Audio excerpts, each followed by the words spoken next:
صلی علی رسول الکریم اما بعد فاعوذ باللہ من الشیطان الرجیم بسم اللہ الرحمن الرحیم رب اشرح لی صدری ویسر لی امری واحلل عقدۃ من لسانی یفقہوا قولی۔ اللہ رب العزت کے پاک نام سے 27ویں پارے کا آغاز کرتے ہیں۔ 27واں پارہ سورہ الذاریات کی آیت نمبر 31 سے شروع ہو رہا ہے۔ بسم اللہ الرحمن الرحیم۔ رکوع نمبر 1 ہے۔ قال فما خطبکم ایھا المرسلون۔ ابراہیم نے کہا، اے فرشتوں، آپ کا کیا معاملہ ہے؟ قالوا انا ارسلنا الی قوم مجرمین۔ انہوں نے کہا، بلا شبہ ہمیں گناہ گار لوگوں کی جانب بھیجا گیا ہے۔ لنرسل علیہم حجارۃ من طین، تاکہ ہم ان پر مٹی کے پتھر پھینکیں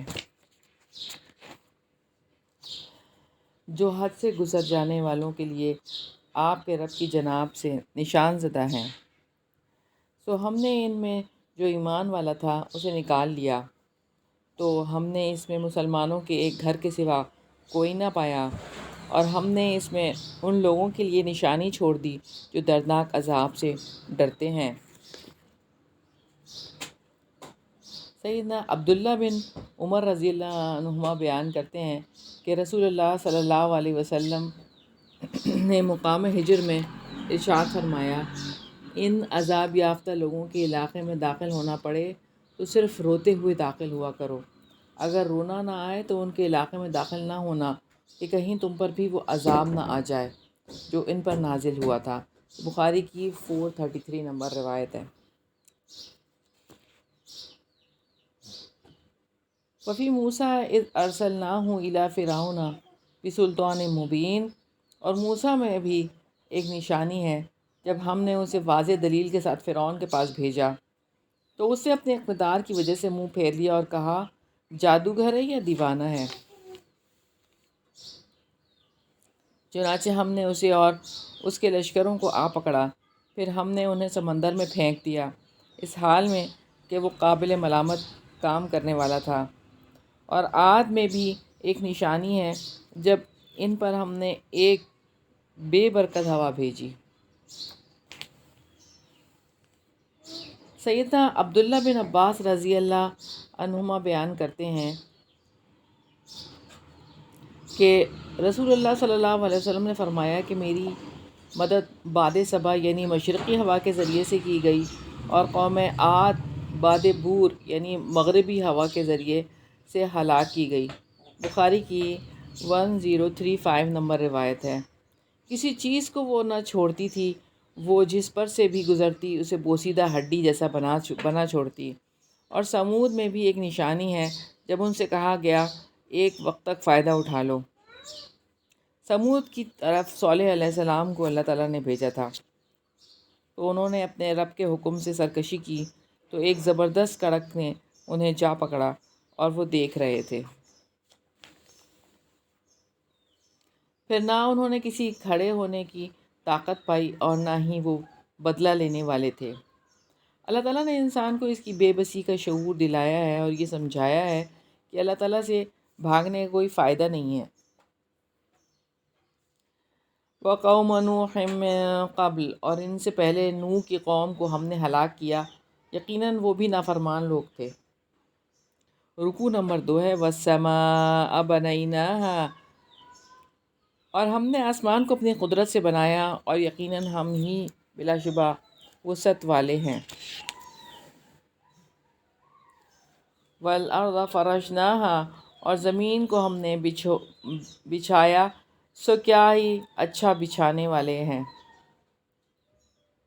اور ہر چیز سے ہم نے جوڑا جوڑا پیدا کیا تاکہ تم سبق حاصل کرو، تاکہ تم غور و فکر کر کے اس نتیجے پر پہنچ سکو کہ تمہاری عبادت کا مستحق صرف رب ذوالجلال ہے، جس نے ہر چیز کو جوڑا پیدا کیا، یعنی یا تو انہیں مذکر و مؤنث بنایا ہے یا ایک دوسرے کا مخالف بنایا ہے، جیسے آگ پانی کا، موت زندگی کا، ایمان کفر کا، اور جنت جہنم کی مخالف ہے۔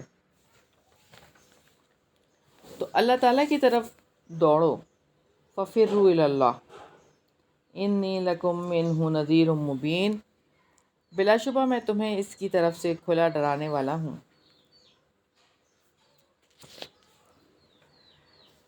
وَلَا تَجْعَلُوا مَعَ اللَّهِ إِلَٰهًا آخر، اور اللہ تعالیٰ کے ساتھ کوئی دوسرا معبود نہ بناؤ، یقیناً میں تمہارے لیے اس کی طرف سے کھلا ڈرانے والا ہوں۔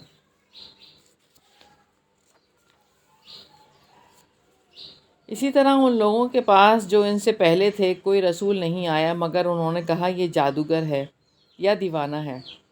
کیا انہوں نے اس بات کی ایک دوسرے کو وصیت کی ہے؟ بلکہ وہ سب سرکش لوگ ہیں۔ آپ ان سے منہ موڑیں کہ آپ ہرگز ملامت کیے ہوئے نہیں ہیں۔ نبی صلی اللہ علیہ وسلم کو لوگوں کی سرکشی کے مقابلے میں حکم دیا گیا کہ آپ صلی اللہ علیہ وسلم ان سے منہ پھیر لیں۔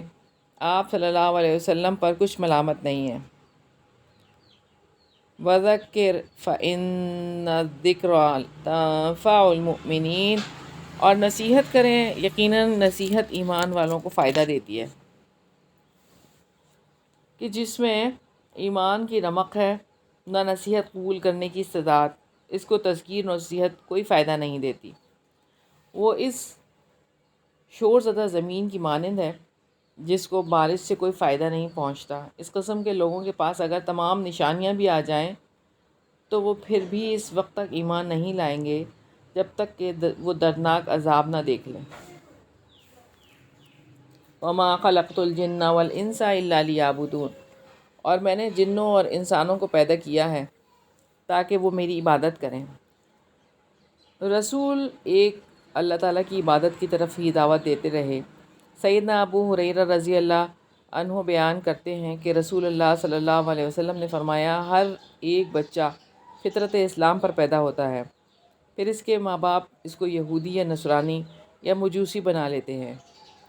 جیسے 4 پاؤں والا جانور ہمیشہ سالم جانور جنتا ہے، کیا تمہیں ان میں کوئی کان کٹا ہوا جانور ملتا ہے؟ یہ مسلم کی 2658 نمبر روایت ہے۔ نہیں میں ارادہ رکھتا ان سے رزق کا، اور نہ ہی میں ارادہ رکھتا ہوں کہ وہ مجھے کھلائیں۔ ان اللہ هو الرزاق ذو القوۃ المتین، بلا شبہ اللہ تعالیٰ ہی بے حد رزق دینے والا، طاقت والا، نہایت مضبوط ہے۔ چنانچہ یقیناً ان لوگوں کے لیے بھی جنہوں نے ظلم کیا بلا شبہ ان کے دوستوں کے حصے جیسا حصہ ہے، چنانچہ وہ مجھ سے جلدی طلب نہ کریں۔ ان کے دوستوں کے حصے جیسا حصہ سے مراد ہے کہ پہلی قوموں کو جو عذاب ملا، یعنی قوم عاد، ثمود وغیرہ، تو ان کو بھی اسی طرح جھٹلانے پر مل سکتا ہے۔ پھر بلا شبہ ان لوگوں کے لیے جنہوں نے کفر کیا تباہی ہے ان کے اس دن سے جس کا وہ وعدہ دیے جاتے ہیں۔ یہاں پر ہماری سورہ ذاریات مکمل ہوئی۔ اللہ تعالیٰ سے دعا ہے کہ اللہ تعالیٰ ہماری غلطیوں اور کوتاہیوں کو معاف فرمائے اور اس صورت کا سچا فہم ہم سب کو عطا فرمائے اور آگے پہنچانے والا بھی بنائے۔ سورہ طور مکی ہے اور سورہ سجدہ کے بعد یہ نازل ہوئی۔ اس صورت میں 2 رکوع اور 49 آیات ہیں۔ نزولی ترتیب کے اعتبار سے یہ 76 نمبر پر اور مصحف میں ترتیب کے اعتبار سے یہ 52 نمبر پہ ہے۔ سورہ طور کا آغاز اللہ تعالیٰ کی جبل طور کی قسم سے ہوا ہے، جہاں اللہ تعالیٰ نے سیدنا موسیٰ علیہ السلام سے کلام کیا۔ یہ اس پہاڑ کا عظیم شرف ہے۔ سیدہ ام سلمہ رضی اللہ عنہ فرماتی ہیں کہ میں نے نبی پاک صلی اللہ علیہ وسلم سے اپنی بیماری کی شکایت کی۔ فرمایا، لوگوں کے پیچھے پیچھے سوار ہو کر طواف کر لو۔ چنانچہ میں نے طواف کیا۔ آپ صلی اللہ علیہ وسلم بیت اللہ کی ایک طرف نماز پڑھ رہے تھے اور سورہ طور کی تلاوت کر رہے تھے۔ یہ بخاری کی روایت ہے۔ سیدنا جبیر بن مطعم رضی اللہ عنہ فرماتے ہیں کہ میں نے نبی صلی اللہ علیہ وسلم کو مغرب میں سورہ طور پڑھتے ہوئے سنا۔ میں نے آپ صلی اللہ علیہ وسلم کی آواز سے یا آپ صلی اللہ علیہ وسلم کی قرأت سے زیادہ پیاری کسی کی آواز یا قرأت نہیں سنی۔ یہ بخاری اور مسلم کی روایت ہے۔ رکوع نمبر 3 ہے۔ بسم اللہ الرحمن الرحیم، والطور قسم ہے طور کی۔ طور وہ پہاڑ ہے جہاں اللہ تعالیٰ سیدنا موسیٰ بن عمران علیہ السلام سے ہم کلام ہوئے اور اس نے ان کی طرف وحی بھیجی اور ان پر احکام شریعت نازل فرمائے۔ یہ سیدنا موسیٰ علیہ السلام اور آپ کی امت پر اللہ تعالیٰ کا احسان ہے، جو اللہ تعالیٰ کی عظیم نشانیاں اور اس کی نعمتیں ہیں، بندے جن کو شمار کر سکتے ہیں نہ ان کی قیمت کا اندازہ کر سکتے ہیں۔ وہ کتاب مستور، اور لکھی ہوئی ایک کتاب ہے ایسے کاغذ میں جو کھلا ہوا ہے، والبیت المعمور، اور آباد گھر کی۔ سیدنا انس بن مالک رضی اللہ عنہ بیان کرتے ہیں کہ رسول اللہ صلی اللہ علیہ وسلم نے معراج کا ذکر کرتے ہوئے فرمایا، پھر سیدنا جبریل علیہ السلام ہمارے ساتھ 7ویں آسمان پر چڑھے اور دروازہ کھلوایا۔ فرشتوں نے پوچھا کون ہے؟ جواب دیا جبریل۔ پوچھا تمہارے ساتھ کون ہے؟ کہا محمد صلی اللہ علیہ وسلم۔ فرشتوں نے کہا کیا انہیں بلایا گیا ہے؟ انہوں نے کہا ہاں انہیں بلایا گیا ہے۔ پھر جب ہمارے لیے دروازہ کھلا تو میں نے سیدنا ابراہیم علیہ السلام کو دیکھا، وہ بیت المعمور سے تکیہ لگائے ہوئے بیٹھے تھے۔ بیت المعمور وہ مکان ہے جس میں ہر روز 70,000 فرشتے داخل ہوتے ہیں۔ جب وہ اس میں سے نکل آتے ہیں تو پھر دوبارہ اس میں داخل نہیں ہوتے۔ مسلم کی 411 نمبر روایت ہے۔ اور اونچی اٹھائی ہوئی چھت کی اور لبالب بھرے ہوئے سمندر کی۔ مدثور سے مراد بھڑکتے ہوئے سمندر بھی ہیں، جیسے کہ قرآن مجید میں وَإِذَا الْبِحَارُ سُجِّرَتْ کی بات ہے، اور جب سمندر بھڑکا دیے جائیں گے، یعنی وہ سمندر جس میں قیامت کے دن آگ بھڑکائی جائے گی اور اس میں شعلے بھڑک رہے ہوں گے۔ دو کیسے ہیں، ایک جلتی ہے اور ایک بجھاتی ہے۔ اِنَّ عَذَابَ رَبِّكَ لَوَاقِعٌ، بلا شبہ آپ کے رب کا عذاب ضرور واقع ہونے والا ہے، اسے کوئی روکنے والا نہیں۔ سیدنا عمر فاروق رضی اللہ عنہ نے ایک روز سورہ طور پڑھی۔ ان کی زبان سے بے ساختہ نکلا، رب کعبہ کی قسم سچی ہے۔ سواری سے اترے اور ایک دیوار کے ساتھ ٹیک لگا کر بیٹھے۔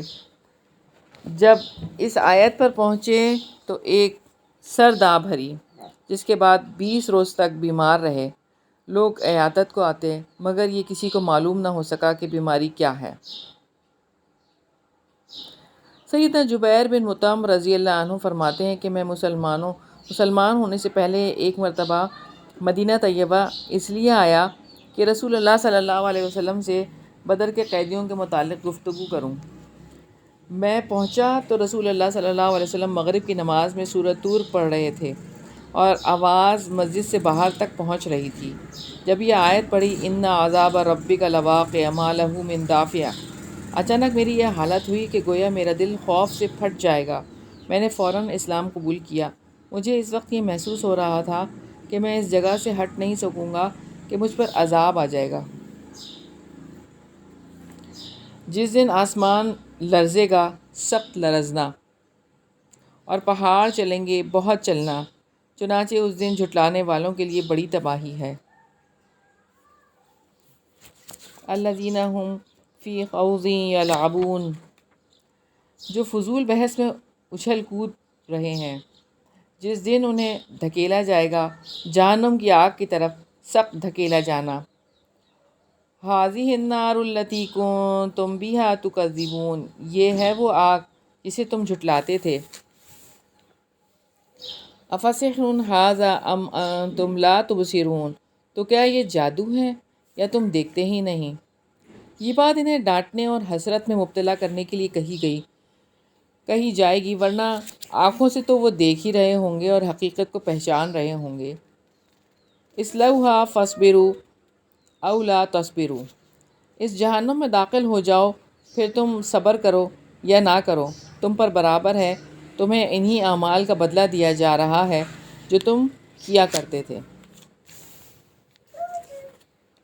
جہنمیوں کو احساس دلایا جائے گا کہ دنیا میں جیسے تمہارے لیے نصیحت کرنا یا نہ کرنا برابر تھا، ڈرانا یا نہ ڈرانا برابر تھا، ایسے ہی آج صبر کرو گے تو وہی آگ ہے، اور نہ کرو گے تو بھی وہی آگ ہے، برابر وہی رہے گی۔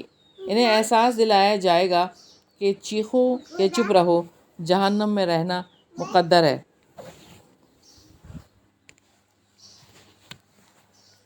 اللہ تعالیٰ ہم سب کو جہنم کے عذاب سے بچا لینا۔ اللہم اجرنا من النار۔ ان المتقین فی جنات و نعیم، متقی لوگ بلا شبہ باغوں اور بڑی نعمتوں میں ہوں گے۔ جنت کی نعمتیں دنیا کی نعمتوں سے بہت بڑھ کر ہوں گی، جسے نہ آنکھ نے دیکھا، نہ کسی کان نے سنا، نہ کسی دل کا اندازہ ہی لگا۔ وہ ان نعمتوں سے لطف اندوز ہونے والے ہوں گے، اس سے جو ان کے رب نے انہیں دیا، اور ان کے رب نے انہیں بھڑکتی ہوئی آگ کے عذاب سے بچا لیا ہے۔ خوب مزے سے کھاؤ اور پیو اس کے بدلے میں جو تم عمل کیا کرتے تھے۔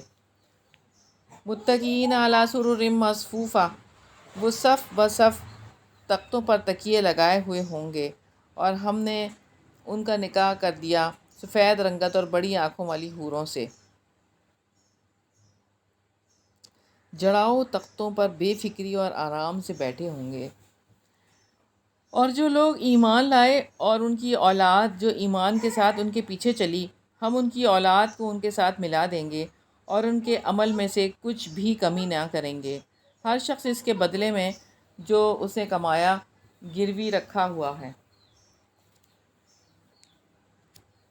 اور جو پھل اور گوشت وہ چاہیں گے ہم انہیں زیادہ دیتے رہیں گے۔ وہ ایک دوسرے سے جام شراب چھینے جھپٹیں گے، جس میں نہ بےہودگی ہوگی اور نہ گناہ میں ڈالنا، اور ان کے لیے نوعمر غلام پھر رہے ہوں گے، گویا وہ چھپا کر رکھے ہوئے موتی ہوں، اور وہ ایک دوسرے کی طرف متوجہ ہوں گے، وہ ایک دوسرے سے سوال کرتے ہوں گے۔ وہ کہیں گے اس سے پہلے ہم اپنے اہل و عیال میں ڈرنے والے تھے۔ فمن اللہ علینا ووقانا عذاب السموم، چنانچہ اللہ تعالیٰ نے ہم پر احسان کیا اور ہمیں زہریلی لو کے عذاب سے بچا لیا۔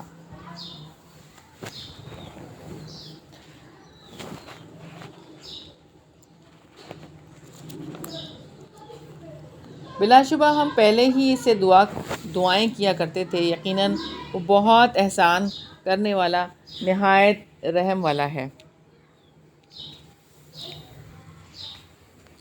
رکوع نمبر 4 ہے، فذکر فما انت بنعمت ربک بکاہن ولا مجنون، بس آپ نصیحت کریں کہ اپنے رب کے فضل سے آپ ہرگز نہ کاہن ہیں اور نہ ہی دیوانے ہیں۔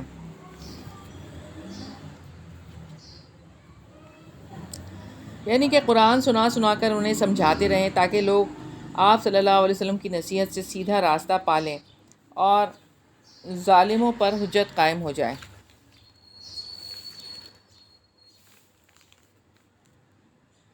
ام یقولون شاعر نتربص بہ ریب المنون، کیا وہ کہتے ہیں کہ یہ ایک شاعر ہے جس پر ہم گردش زمانہ کا انتظار کرتے ہیں؟ ابن جریر رحمۃ اللہ علیہ نے سیدنا ابن عباس رضی اللہ عنہما سے روایت کیا ہے کہ قریش جب رسول اکرم صلی اللہ علیہ وسلم کی ذات اقدس کے بارے میں دار الندوہ میں مشورہ کے لیے جمع ہوئے تو ان میں سے کسی نے کہا کہ ان کو نعوذ باللہ مضبوط زنجیروں میں باندھ دو، پھر ان کی موت کا انتظار کرو تاکہ یہ بھی اسی طرح ہلاک ہو جائیں جیسا کہ پہلے شعراء میں سے زہیرہ اور نابغہ ہلاک ہوئے، کیونکہ یہ بھی انہی کی طرح ہیں۔ اس پر اللہ تعالیٰ نے یہ آیت نازل فرمائی، آپ کہہ دیں کہ تم بھی انتظار کرو، پس بلا شبہ میں بھی تمہارے ساتھ ہی انتظار کرنے والوں میں سے ہوں۔ یا ان کی عقل انہیں یہی حکم دیتی ہے، یا وہ لوگ ہی حد سے گزرنے والے ہیں۔ اللہ تعالیٰ نے یہاں پہ 2 سوال کیے ہیں، کیا ان کی عقلیں انہیں جھوٹ کہنے اور غلط باتیں کرنے کا حکم دیتی ہیں، یا انہیں سرکشی اور گمراہی جھوٹے پروپیگنڈے پر آمادہ کرتی ہیں؟ اس طرح ان کے کردار کے بارے میں یہ پتہ چلتا ہے کہ وہ بے عقل ہیں، سرکش ہیں اور گمراہ ہیں۔ یا وہ کہتے ہیں کہ اس نے خود ہی اسے گھڑ لیا ہے، بلکہ وہ ایمان ہی نہیں لاتے۔ چنانچہ اگر وہ سچے ہیں تو اس جیسی ایک بات ہی بنا کر لے آئیں۔ اللہ تعالیٰ نے ان کو ابھارا ہے کہ سچے ہو تو ایسا کلام لا کر دکھاؤ جس کے مضامین انسانی زندگی کی اصلاح کرنے والے ہوں، جس کے بیان کی بلاغت بے مثال ہو، جس کا اسلوب نادر ہو، جس میں کائناتی حقائق اور زندگی کے مسائل کا حل ہو۔ ام خلقوا من غیر شیء ام ہم الخالقون، کیا وہ کسی خالق کے بغیر ہی پیدا کیے گئے ہیں یا وہ خود ہی پیدا کرنے والے ہیں؟ یہ سوال اس لیے کیا گیا کہ خالق کی ہدایت کے مطابق تو چلنا پڑتا ہے۔ اب جب یہ اپنے خالق کی ہدایت پر نہیں چل پاتے تو یہ بتائیں کہ کسی خالق کے بغیر ہی پیدا ہو گئے ہیں؟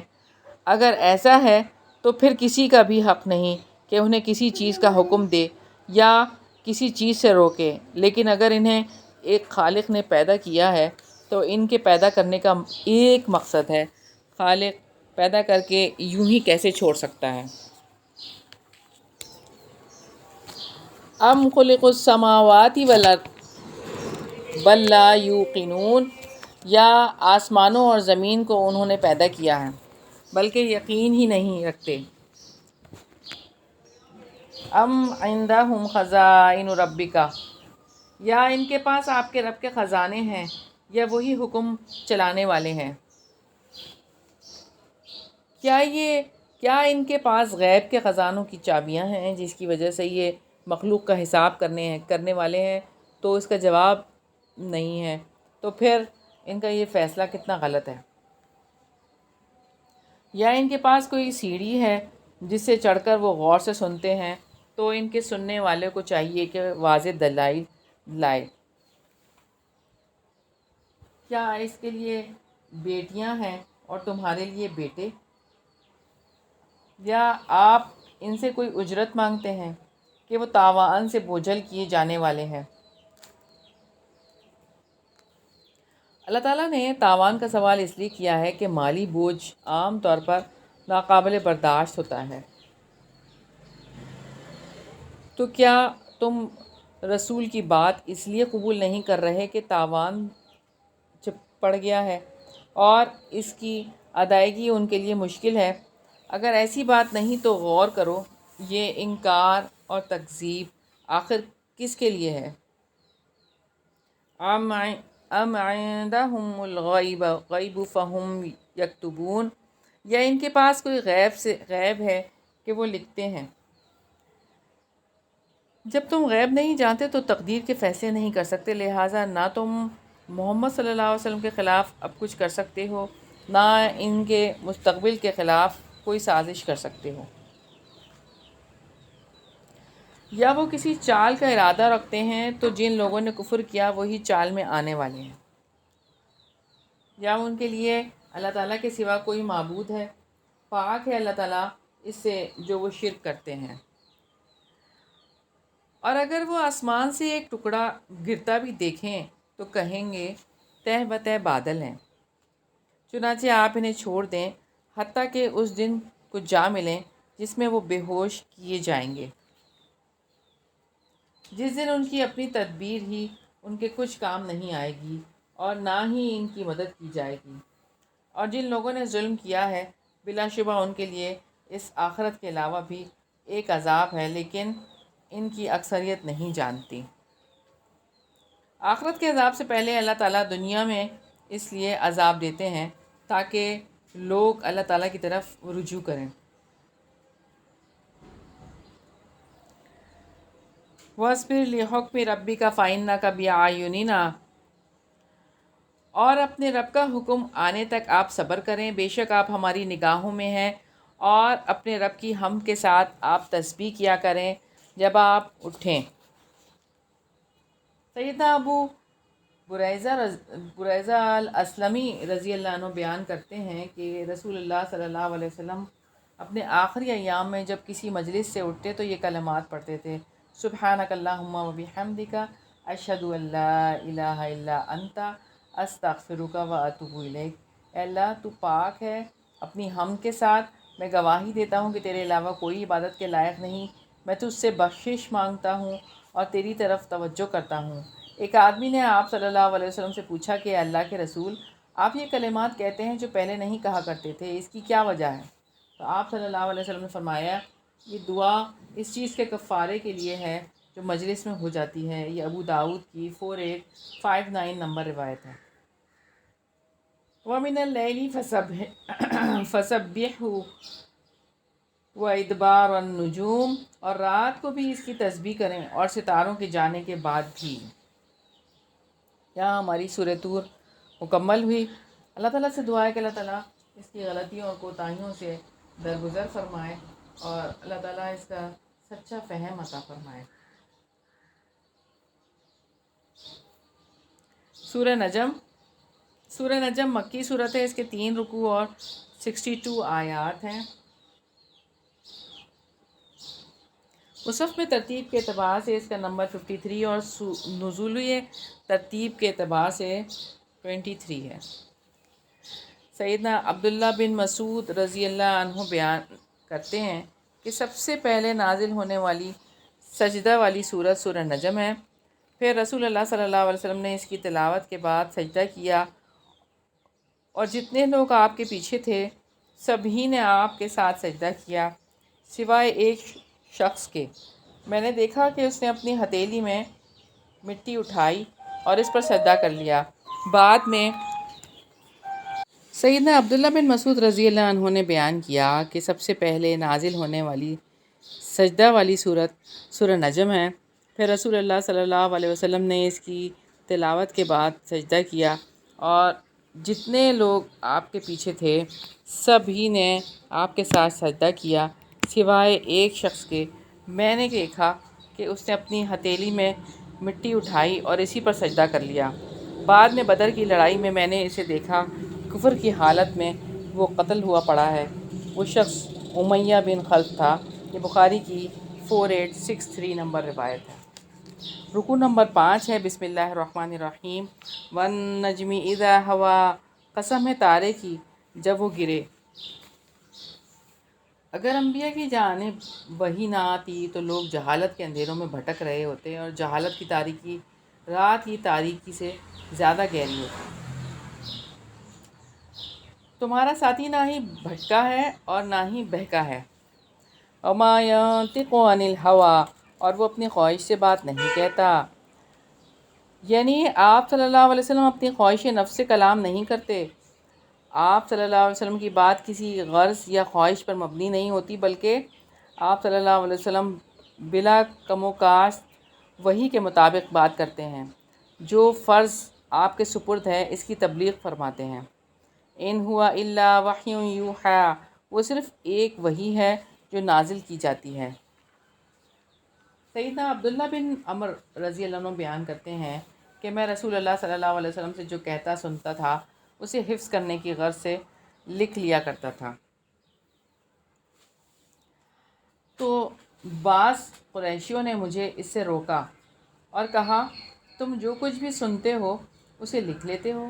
حالانکہ رسول اللہ صلی اللہ علیہ وسلم بھی ایک انسان ہے، وہ غصے اور خوشی دونوں حالتوں میں گفتگو کرتے ہیں۔ چنانچہ اس پر میں لکھنے سے رک گیا۔ پھر بعد ازاں میں نے اس کا ذکر رسول اللہ صلی اللہ علیہ وسلم سے کیا تو آپ نے اپنے منہ کی طرف اشارہ کرتے ہوئے فرمایا لکھا کرو، اس ذات کی قسم جس کے ہاتھ میں میری جان ہے، میری زبان سے سوائے حق کے اور کوئی کلمہ نہیں نکلتا۔ یہ ابو داؤد کی 3646 نمبر روایت ہے۔ اس کو نہایت مضبوط قوتوں والے فرشتے نے تعلیم دی ہے جو بڑی طاقت والا ہے۔ چنانچہ وہ بلند ہوا اس حال میں کہ وہ آسمان کے بلند کنارے پر تھا، پھر وہ قریب آیا، پس وہ اتر آیا، چنانچہ وہ 2 کمانوں کے برابر یا اس سے زیادہ قریب ہو گیا۔ یہ دلیل ہے کہ کہ نبی پاک صلی اللہ علیہ وسلم سے سیدنا جبریل علیہ السلام کی ایسی ملاقات ہوئی جس میں آپ صلی اللہ علیہ وسلم کے اور جبریل علیہ السلام کے درمیان کوئی واسطہ نہیں تھا۔ اس نے اللہ تعالیٰ کے بندے کی طرف وحی کی جو کچھ بھی اس نے وحی کی۔ دل نے جھوٹ نہیں بولا جو اس نے دیکھا۔ کیا پھر تم اس سے جھگڑتے ہو اس پر جسے وہ آنکھوں سے دیکھتا ہے؟ حقیقت یہ ہے کہ اس سے مراد سیدنا جبریل علیہ السلام ہیں۔ آپ صلی اللہ علیہ وسلم نے 2 مرتبہ انہیں دیکھا۔ سیدنا ابو ذر رضی اللہ عنہ بیان کرتے ہیں کہ میں نے رسول اللہ صلی اللہ علیہ وسلم سے سوال کیا کہ آپ نے اپنے رب کا دیدار کیا؟ تو آپ صلی اللہ علیہ وسلم نے فرمایا وہ تو سراپا نور ہے، میں اسے کیسے دیکھ سکتا ہوں؟ مسلم کی 443 نمبر روایت ہے۔ وَلَقَدْ رَآهُ نَزْلَةً أُخْرَىٰ، حالانکہ بلا شبہ یقیناً اس رسول نے ایک مرتبہ اور بھی اسے جبریل اترتے ہوئے دیکھا تھا۔ حالانکہ بلا شبہ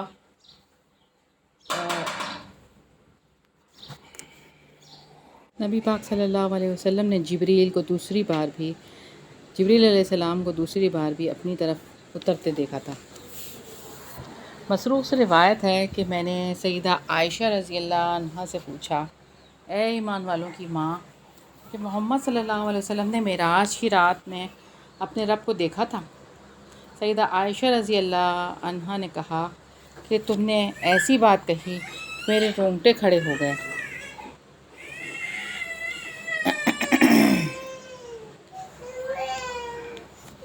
کیا تم ان باتوں سے بھی ناواقف ہو؟ جو شخص بھی تم میں سے یہ 3 باتیں بیان کرے وہ جھوٹا ہے۔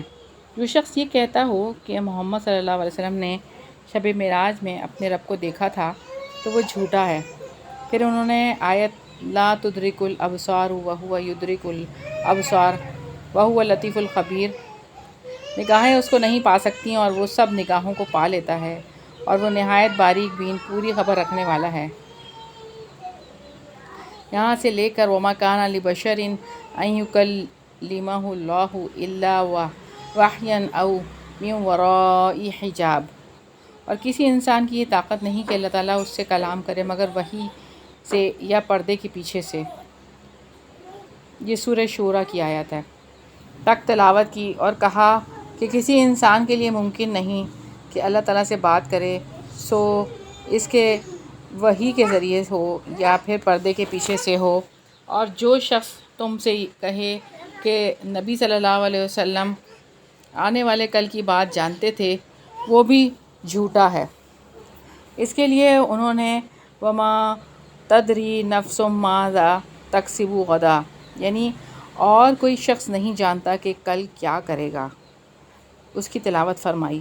اور جو شخص تم میں سے یہ کہے کہ نبی پاک صلی اللہ علیہ وسلم نے تبلیغ دین میں کوئی بات چھپائی ہے تو وہ بھی جھوٹا ہے۔ پھر انہوں نے یہ والی تلاوت کی، آیت کی، یا ایھا الرسول بلغ ما انزل الیک من ربک، اے رسول جو کچھ آپ پر آپ کے رب کی جانب سے نازل کیا گیا ہے اسے پہنچا دو، اور اگر آپ نے ایسا نہ کیا تو آپ نے اس کے پیغام کو نہیں پہنچایا اور اللہ تعالیٰ آپ کو لوگوں سے بچا لے گا، بے شک اللہ تعالیٰ کافر لوگوں کو ہدایت نہیں دیتا۔ یہ سورہ مائدہ کی آیت ہے۔ ہاں، نبی صلی اللہ علیہ وسلم نے سیدنا جبریل علیہ السلام کو ان کی اصل صورت میں 2 مرتبہ دیکھا تھا۔ یہ صحیح بخاری کی 4855 نمبر روایت ہے۔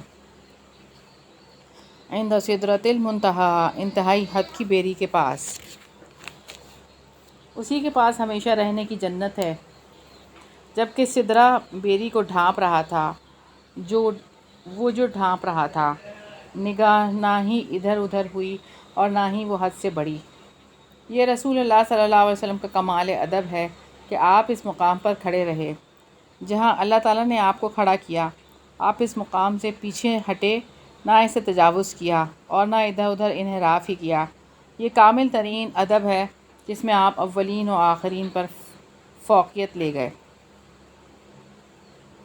لقد رأى من آیات ربہ الکبریٰ، بلا شبہ یقیناً اس نے اپنے رب کی کچھ بہت بڑی نشانیاں دیکھیں۔ سیدنا انس رضی اللہ عنہ بیان کرتے ہیں کہ رسول اللہ صلی اللہ علیہ وسلم نے فرمایا کہ میں جنت کی سیر کر رہا تھا کہ ایک نہر میرے سامنے لائی گئی، اس کے دونوں طرف موتیوں کے خیمے تھے۔ میں نے جبریل علیہ السلام سے پوچھا یہ کیا ہے؟ انہوں نے کہا یہ کوثر ہے جو اللہ تعالیٰ نے آپ کو دی ہے۔ پھر انہوں نے ہاتھ ڈالا اور اس کی مٹی نکالی تو وہ مشک تھی۔ پھر میرے لیے وہ سدرۃ المنتہا کو بلند کیا گیا اور میں نے اس پر ایک بڑا نور دیکھا۔ یہ ترمذی کی 3360 نمبر روایت ہے۔ کیا تم نے لات اور عزیٰ کو دیکھا اور ایک تیسری منات کو؟ کیا تمہارے لیے لڑکے ہوں اور اس کے لیے لڑکیاں ہیں؟ تب تو یہ بڑی ناانصافی کی تقسیم ہے۔ یہ بت کچھ نہیں سوائے چند ناموں کے جو تم نے اور تمہارے باپ دادا نے رکھ لیے ہیں، ان کی اللہ تعالیٰ نے کوئی دلیل نازل نہیں کی۔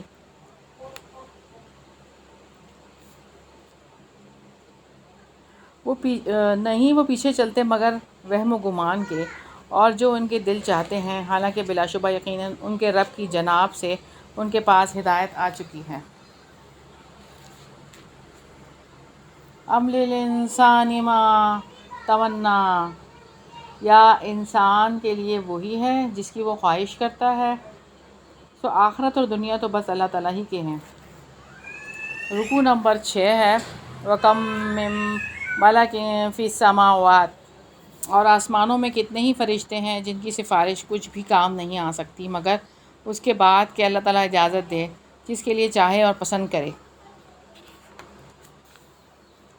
یقیناً جو لوگ آخرت پر ایمان نہیں لاتے بلا شبہ وہ فرشتوں کے عورتوں کے سے نام رکھتے ہیں، حالانکہ انہیں اس کا کوئی علم نہیں، وہ محض اپنے ہی گمان کے پیچھے چلتے ہیں، اور بلا شبہ گمان حق کی جگہ کچھ بھی کام نہیں کر سکتا۔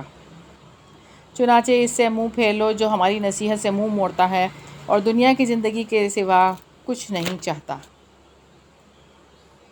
سیدہ عائشہ رضی اللہ عنہا سے روایت ہے کہ رسول اللہ صلی اللہ علیہ وسلم نے فرمایا دنیا اس کا گھر ہے جس کا آخرت میں گھر نہ ہو، اور دنیا اس کا مال ہے جس کا مال آخرت میں نہ ہو۔ یہ مسند احمد کی روایت ہے۔ یہ ان کے علم کی حد ہے، بلا شبہ آپ کا رب ہی خوب جانتا ہے کہ اس کے راستے پر کون بھٹک گیا ہے، اور وہی خوب جانتا ہے کہ راہ راست پر کون ہے۔ وَلِلَّهِ مَا فِي السَّمَاوَاتِ وَمَا فِي الْأَرْضِ، اور اللہ تعالیٰ ہی کا ہے جو کچھ آسمانوں میں ہے اور جو کچھ زمین میں ہے، تاکہ جنہوں نے برائیاں کی انہیں اس کا بدلہ دے جو انہوں نے عمل کیا، اور جن لوگوں نے بھلائی کی انہیں بھلائی کے ساتھ بدلہ دے۔ وہ لوگ جو کسی چھوٹے سے گناہ کے سوا بڑے گناہوں اور بے حیائی کے کاموں سے بچتے ہیں، یقیناً تیرا رب وسیع مغفرت والا ہے، وہ تمہیں اس وقت سے زیادہ جاننے والا ہے جب اس نے تمہیں زمین میں پیدا کیا اور جب تم اپنی ماؤں کے پیٹوں میں بچے تھے، سو اپنے نفس کی پاکیزگی کے دعوے نہ کرو، وہ زیادہ جاننے والا ہے اس کو جس نے تقوی اختیار کیا۔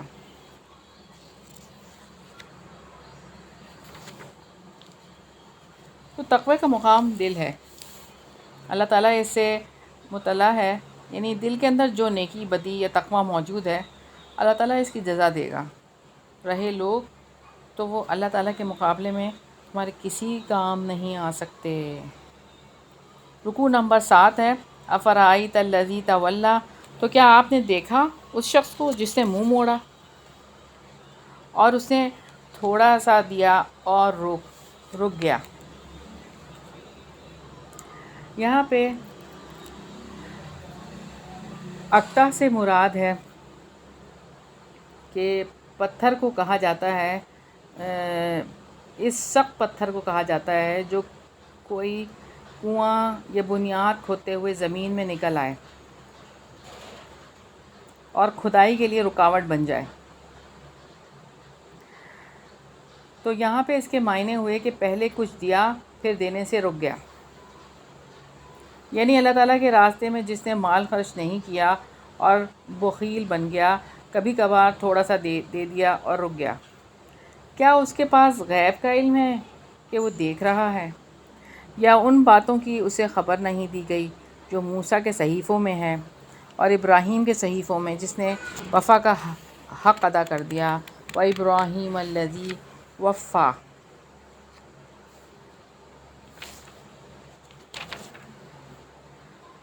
تو ابراہیم علیہ السلام کی یہاں پہ اللہ تعالیٰ نے بات فرمائی ہے کہ ابراہیم علیہ السلام، پھر ہم ایک اور جگہ پہ اللہ تعالیٰ فرماتے ہیں کہ پھر ہم نے آپ کی طرف وحی کی ہے کہ آپ ابراہیم کی ملت کی پیروی کریں جو ایک اللہ کی طرف ہو جانے والے تھے اور وہ مشرکوں میں سے نہ تھے۔ یہ سورہ نحل کی آیت ہے۔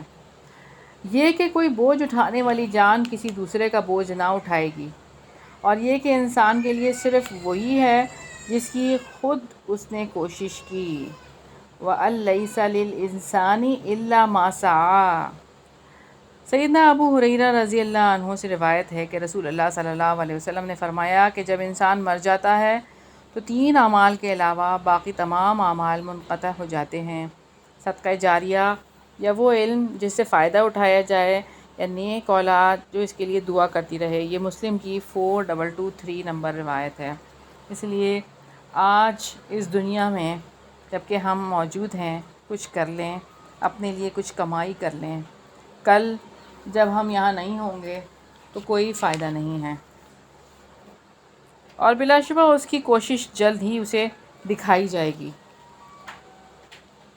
تو دنیا میں انسان نے جو بھی کچھ کیا، چاہے سب کے سامنے کیا ہو یا چھپ کر اچھا کیا ہو یا برا، سب سامنے آ جائے گا، پھر اسے اس کا بدلہ دیا جائے گا، پورا بدلہ، اور بلا شبہ آپ کے رب تک ہی انتہا ہے۔ اور یہ کہ بے شک اس نے ہنسایا اور اسی نے رلایا، اور یہ کہ بے شک اسی نے موت دی اور اسی نے زندگی دی، اور یہ کہ بلا شبہ اسی نے نر اور مادہ کا جوڑا پیدا کیا، ایک نطفے سے جب وہ ٹپکایا جاتا ہے، اور یہ کہ بلا شبہ اسی کے ذمے ہی دوبارہ پیدا کرنا ہے، اور یہ کہ بے شک اسی نے مالدار کیا اور خزانہ بخشا، اور یہ کہ بے شک وہی شیرہ ستارے کا رب ہے۔ شیرہ روشن ستارہ ہے جسے جاہلیت میں عرب کے جرہم قبیلے کے لوگ پوجتے تھے۔ وَأَنَّهُ أَهْلَكَ عَادًا الْأُولَىٰ، اور یہ کہ بلا شبہ اسی نے پہلی قوم عاد کو ہلاک کیا ہے۔ قوم عاد سے مراد ہود کی قوم ہے، ہود علیہ السلام، اور سمود کو بھی چنانچہ کسی کو باقی نہ چھوڑا، یہ صالح علیہ السلام کی قوم ہے۔ وَقَوْمَ نُوحٍ مِّن قَبْلُ، اور ان سے پہلے قوم نوح کو بلا شبہ وہ بہت زیادہ ظالم اور بہت حد سے بڑے ہوئے تھے، اور اس نے الٹ جانے والی بستی کو گرا دیا۔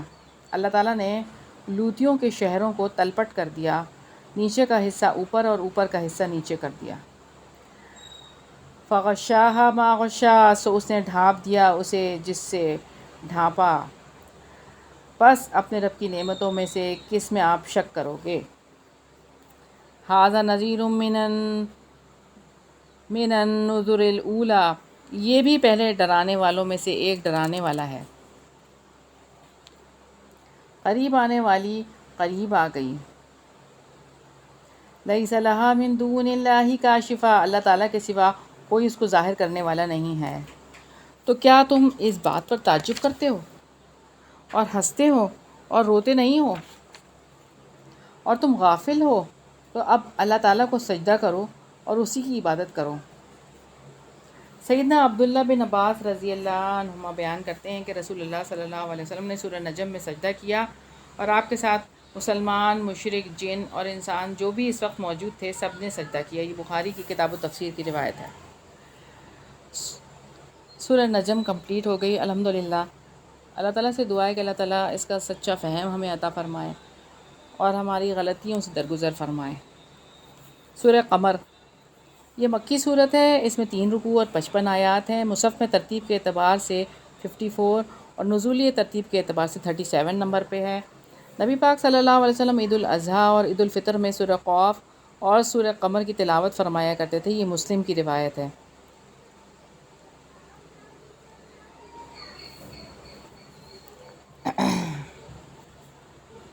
رکوع نمبر 8 ہے، بسم اللہ الرحمن الرحیم، اقتربت الساعۃ وانشق القمر، بہت قریب آ گئی قیامت اور چاند پھٹ گیا۔ انس بن مالک رضی اللہ عنہ نے بیان کیا کہ کفار مکہ نے رسول اللہ صلی اللہ علیہ وسلم سے کسی نشانی کا مطالبہ کیا تو نبی کریم صلی اللہ علیہ وسلم نے چاند کے 2 ٹکڑے کر کے دکھا دیے، یہاں تک کہ انہوں نے ہیرا پہاڑ کو ان دونوں ٹکڑوں کے بیچ میں دیکھا۔ بخاری کی 3868 نمبر روایت ہے۔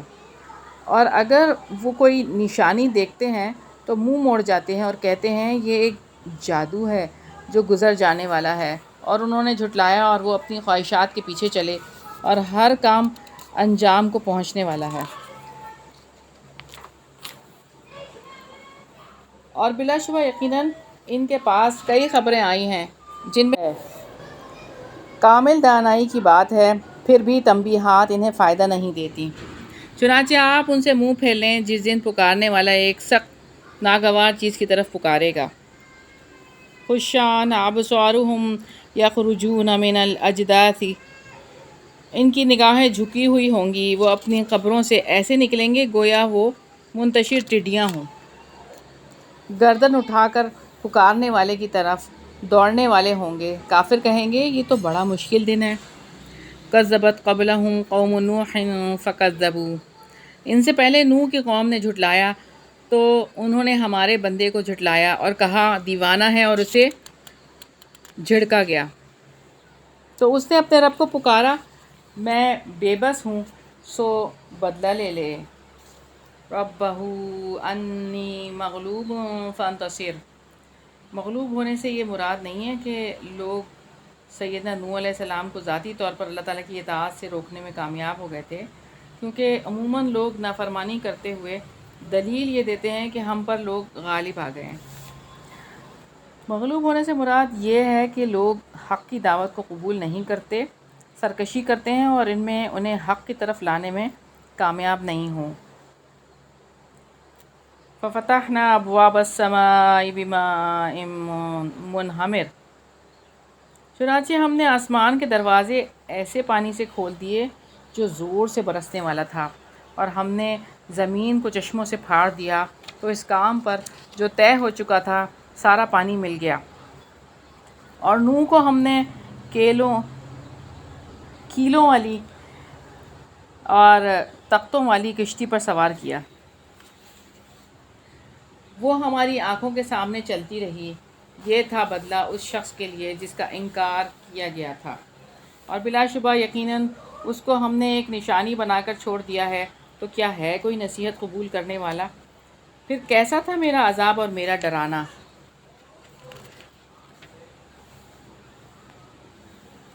وَلَقَدْ يَسَّرْنَا الْقُرْآنَ لِلذِّكْرِ فَهَلْ مِن مُّدَّكِرٍ، اور بلا شبہ یقیناً ہم نے قرآن کو نصیحت کے لیے آسان کر دیا ہے، تو کیا ہے کوئی نصیحت قبول کرنے والا؟ محرر الوجیز میں ہے، اس سے مراد ہے کہ ہم نے قرآن مجید میں بہترین نظم و ضبط اور اعلیٰ معنی کو اس کے لیے آسان کر دیا ہے، اسے دلوں کی مٹھاس ملتی ہے اور عقل سلیم اسے قبول کرتی ہے۔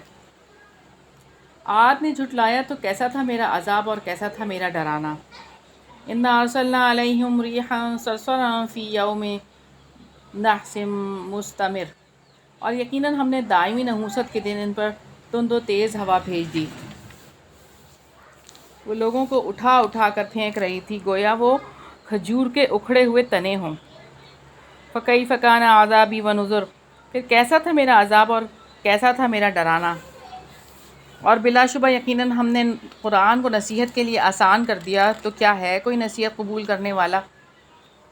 قرآن مجید کی نصیحت کو وہ قبول کر سکتا ہے جس کی نیت صاف ہو، جس کے دل میں اس سے ہدایت حاصل کرنے کی تمنا ہو، جس کے کان توجہ سے سنیں، جو اس پر کھلے دل سے غور و فکر کرے۔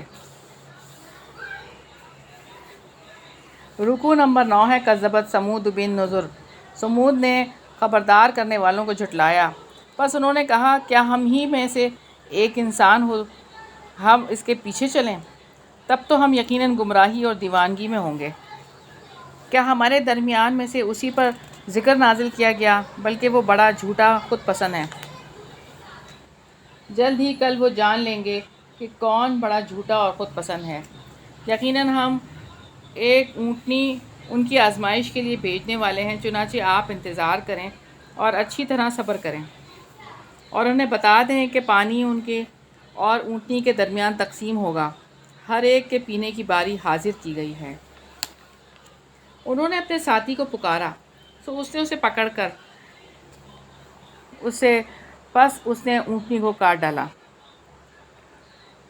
سیدنا عبداللہ زمع رضی اللہ عنہ بیان کرتے ہیں کہ میں نے رسول اللہ صلی اللہ علیہ وسلم سے سنا، آپ نے اس شخص کا ذکر کیا جس نے صالح علیہ السلام کی اونٹنی کو مارا تھا۔ آپ صلی اللہ علیہ وسلم نے فرمایا کہ اس قوم کے ایک عزت دار زور آور قوت والے شخص نے اس کے مارنے کا ذمہ لیا، اور وہ ایسا ہی تھا جیسا کہ ہمارے زمانے میں ابو زمع ہے۔ یہ بخاری کی 3345 نمبر روایت ہے۔ فَكَيْفَ كَانَ عَذَابِي وَنُذُرِ، پھر کیسا تھا میرا عذاب اور کیسا تھا میرا ڈرانا۔ بلا شبہ ہم نے ایک ہی چنگاڑ بھیجی، چنانچہ وہ باڑ لگانے والے کی روندی ہوئی باڑ کی طرح ہو کر رہ گئے، یعنی وہ بھوسے کی طرح اڑا دیے گئے۔ وہ ایک دوسرے پر گرنے لگے اور ایک دوسرے سے روندے جانے لگے، جیسے کسی کھیت کے گرد لگی ہوئی باڑ جو چند دن میں روندے جانے کی وجہ سے چورا چورا ہو جاتی ہے۔ وَلَقَدْ يَسَّرْنَا الْقُرْآنَ لِلذِّكْرِ فَهَلْ مِن مُّدَّكِرٍ،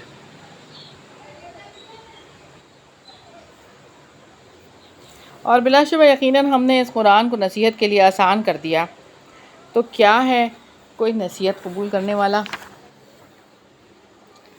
قوم لوط نے بھی ڈرانے والوں کو جھٹلایا، یقیناً ہم نے ان پر پتھراؤ کرنے والی ہوا بھیجی۔ آل لوط کے سوا ہم نے ان کو سحری کے وقت بچا لیا، اپنی جانب سے فضل کر کے بچایا ہے۔ ہم ایسے ہی ہر اس شخص کو جزا دیتے ہیں جو شکر کرے۔ سیدنا ابو بکر رضی اللہ عنہ سے مروی ہے کہ رسول اللہ صلی اللہ علیہ وسلم کو جب کوئی مسرت کی بات پیش آتی یا آپ صلی اللہ علیہ وسلم کو خوشخبری دی جاتی تو آپ صلی اللہ علیہ وسلم شکرانے کے طور پر سجدے میں گر جاتے۔ یہ ابو داؤد کی 2774 نمبر روایت ہے۔ وَلَقَدْ أَنذَرَهُم بَطْشَتَنَا، اور بلا شبہ یقیناً لوط نے انہیں ہماری پکڑ سے ڈرایا تو انہوں نے ڈراوے میں شک کیا، اور بلا شبہ یقیناً انہوں نے لوط کو اس کے مہمانوں سے بہکانے کی کوشش کی تو ہم نے ان کی آنکھیں مٹا دیں، سو چکھو میرا عذاب اور میرا ڈرانا۔ بلا شبہ یقیناً صبح سویرے ہی ایک نہ ٹلنے والے عذاب نے ان پر حملہ کر دیا۔ فَذُوقُوا عَذَابِي وَنُذُرِ، سو اب چکھو میرا عذاب اور میرا ڈراوا۔ اور بلا شبہ یقیناً ہم نے اس قرآن کو نصیحت کے لیے آسان کر دیا، تو کیا ہے کوئی نصیحت قبول کرنے والا؟ رکوع نمبر 10 ہے۔ اور آل فرعون کے پاس ڈرانے والے آئے تھے، انہوں نے ہماری سب نشانیوں کو جھٹلایا تو ہم نے انہیں پکڑ لیا، سب پر غالب بے حد قدرت والے کی طرح پکڑنا۔ اکفارکم خیر من اولئکم، کیا تمہارے کافر ان سے بہتر ہیں؟ یہ تمہارے لیے اگلی کتابوں میں معافی ہے، یا وہ کہتے ہیں کہ ہم بدلہ لے کر رہنے والی جماعت ہیں۔ جلد ہی اس جماعت کو شکست دی جائے گی اور وہ پیٹھ پھیر کر بھاگ کھڑے ہوں گے۔ سیدنا عبداللہ بن عباس رضی اللہ عنہ فرماتے ہیں کہ بدر کے دن آپ صلی اللہ علیہ وسلم ایک خیمے میں مقیم تھے۔ آپ صلی اللہ علیہ وسلم نے یوں دعا فرمائی، یا اللہ میں تجھے تیرے عہد اور وعدے کی قسم دیتا ہوں، یا اللہ اگر تو چاہے تو ان تھوڑے سے مسلمانوں کو ہلاک کر دے، تو پھر آج کے بعد کوئی تیری پرستش کرنے والا نہ رہے گا۔ پھر سیدنا ابو بکر صدیق رضی اللہ عنہ نے آپ صلی اللہ علیہ وسلم کا ہاتھ تھام لیا اور کہا، یا رسول اللہ صلی اللہ علیہ وسلم اب بس کیجئے، آپ نے اپنے پروردگار سے التجا کرنے میں حد کر دی۔ آپ صلی اللہ علیہ وسلم اس روز زرہ پہنے ہوئے چل رہے تھے۔ آپ خیمے سے باہر نکلے تو یہ آیت پڑھ رہے تھے، سَيُهْزَمُ الْجَمْعُ وَيُوَلُّونَ الدُّبُرَ، بخاری کی کتاب التفسیر کی روایت ہے۔ بلکہ قیامت ان کے وعدے کا وقت ہے، اور قیامت زیادہ بڑی آفت اور زیادہ تلخ ہے۔ بلا شبہ مجرم لوگ گمراہی اور دیوانگی میں ہیں،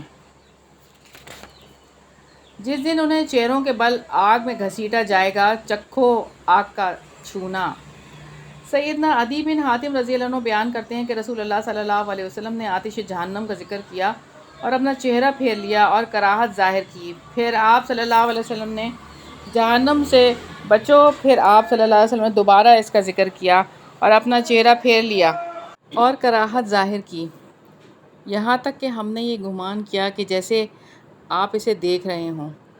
پھر آپ صلی اللہ علیہ وسلم نے فرمایا، تم جہنم سے بچو، اگرچہ کھجور کا آدھا حصہ صدقہ کر کے ہی، اور جس شخص کو یہ بھی نہ ملے تو وہ ایک اچھا کلمہ کہہ کر ہی اپنے آپ کو جہنم سے بچا لے۔ بخاری کی 6563 نمبر روایت ہے۔ ہم نے بلا شبہ ہر چیز کو ایک اندازے کے ساتھ پیدا کیا ہے، اور ہمارا حکم ایک ہی بار پلک جھپکنے کی طرح ہوتا ہے۔ وَلَقَدْ أَهْلَكْنَا أَشْيَاعَكُمْ فَهَلْ مِن مُدَّكِرٍ، اور بلا شبہ یقیناً تمہارے جیسی جماعتوں کو ہم ہلاک کر چکے، تو کیا ہے کوئی نصیحت قبول کرنے والا؟ اور ہر وہ چیز جو انہوں نے کی وہ دفتروں میں درج ہے، جو کچھ یہ عمل کرتے ہیں سب کتابوں میں لکھ دیا گیا ہے جو فرشتوں کے ہاتھوں میں محفوظ ہے، اور ہر چھوٹی بڑی بات لکھی ہوئی ہے۔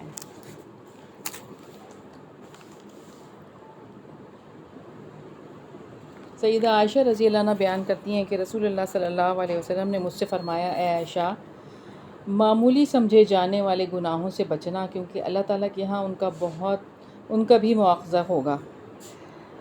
مسند احمد کی 25231 نمبر روایت ہے۔ ان المتقین فی جنات و نہر، بلا شبہ متقی لوگ باغوں اور نہروں میں ہوں گے، صدق کی مجلس میں، بڑے ذی اقتدار بادشاہ کے پاس۔ عبداللہ بن عمر بن عاص روایت کرتے ہیں کہ نبی کرم صلی اللہ علیہ وسلم نے فرمایا، اللہ تعالیٰ کے نزدیک انصاف کرنے والے لوگ رحمان یعنی اللہ کے دائیں نور کے منبر پر ہوں گے،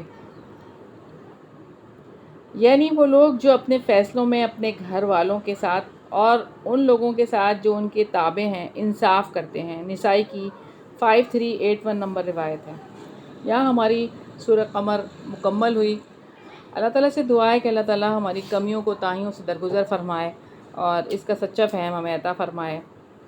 سورہ رحمان، سورہ رحمان مکی صورت ہے، اس کے 3 رکوع اور 78 آیات ہیں۔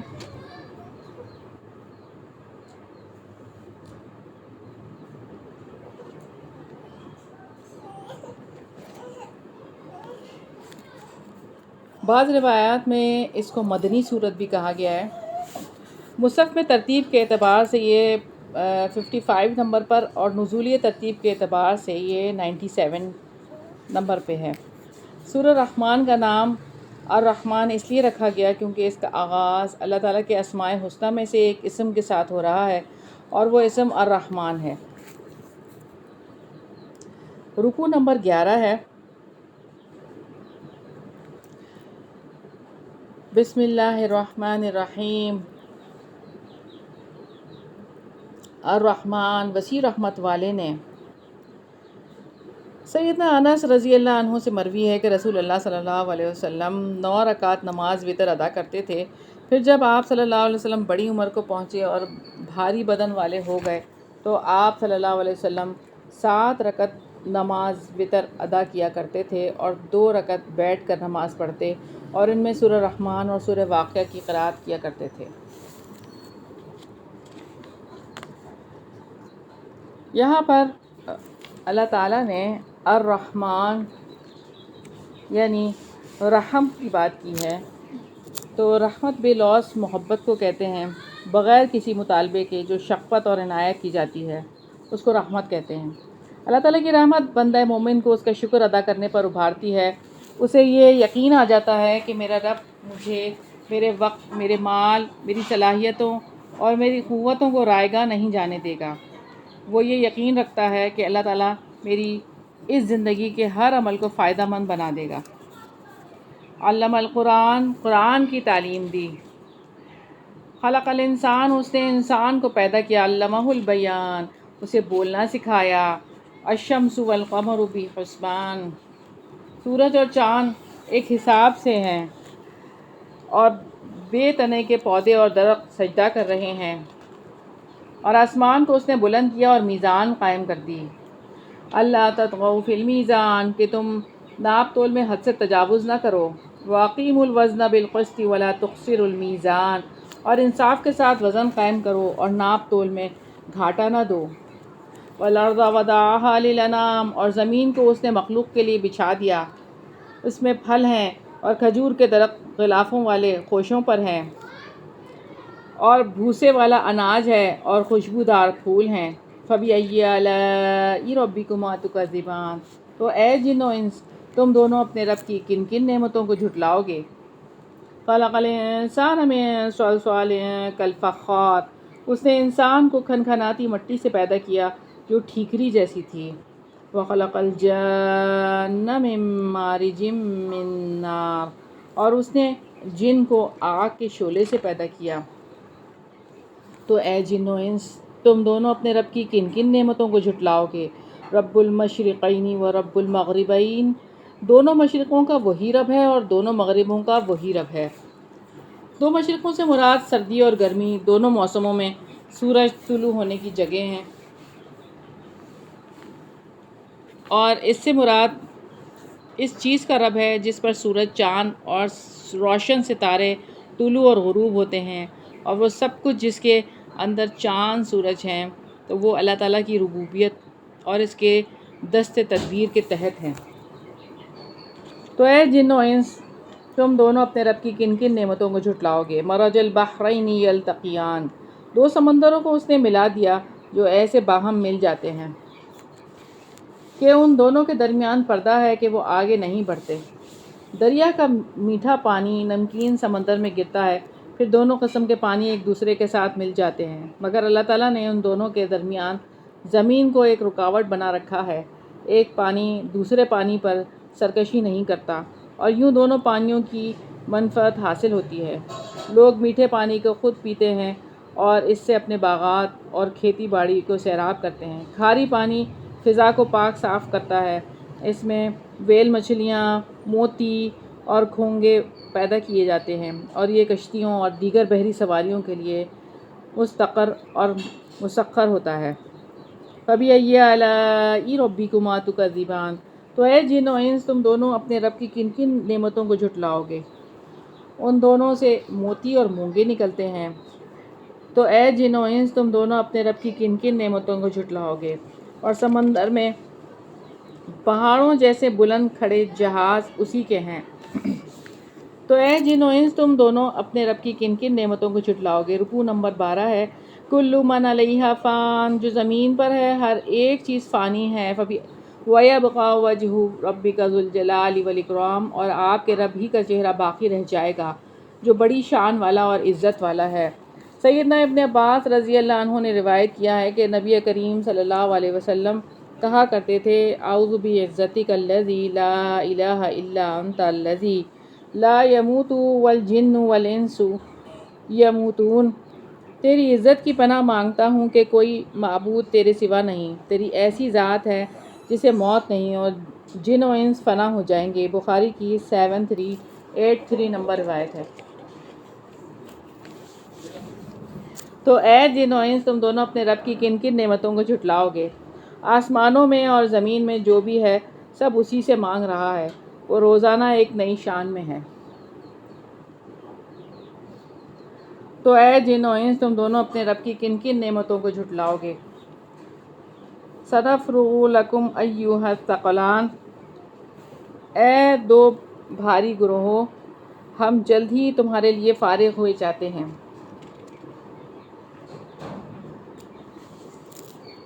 یعنی کہ تمہارا محاسبہ کریں گے، کیونکہ اسے کوئی چیز کسی دوسری چیز کی طرف خیال کرنے سے باز نہیں رکھ سکتی۔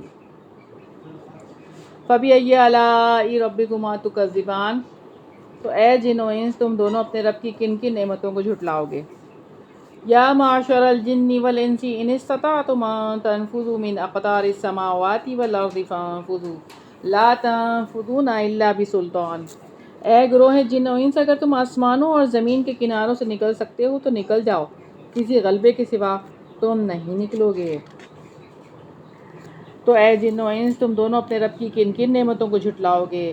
تم پر آگ کا شعلہ اور دھواں چھوڑ دیا جائے گا، پھر تم مقابلہ نہ کر سکو گے۔ سیدنا ابو ہریرہ رضی اللہ عنہ بیان کرتے ہیں کہ رسول اللہ صلی اللہ علیہ وسلم نے فرمایا لوگوں کا حشر 3 فرقوں میں ہوگا، ایک فرقہ تو امید رکھنے والے اور ڈرنے والے ہوں گے، اور دوسرا فرقہ ان لوگوں کا ہوگا جو 2 3 4 4 اور 10 ایک اونٹ پر سوار ہوں، اور باقی لوگوں کو آگ اکٹھا کرے گی جہاں وہ آرام کریں گے، وہیں وہ آگ بھی ان کے ساتھ ٹھہر جائے گی، اور جہاں وہ رات گزاریں گے وہیں وہ بھی ان کے ساتھ رات گزارے گی، اور جہاں وہ صبح کریں گے وہیں وہ آگ بھی ان کے ساتھ صبح کرے گی، اور جہاں وہ شام کریں گے وہیں وہ بھی ان کے ساتھ شام کرے گی، اور بالآخر ان کو میدان حشر تک پہنچا کر دم لے گی۔ یہ بخاری کی 6522 نمبر روایت ہے۔ تو اے جن و انس تم دونوں اپنے رب کی کن کن نعمتوں کو جھٹلاؤ گے؟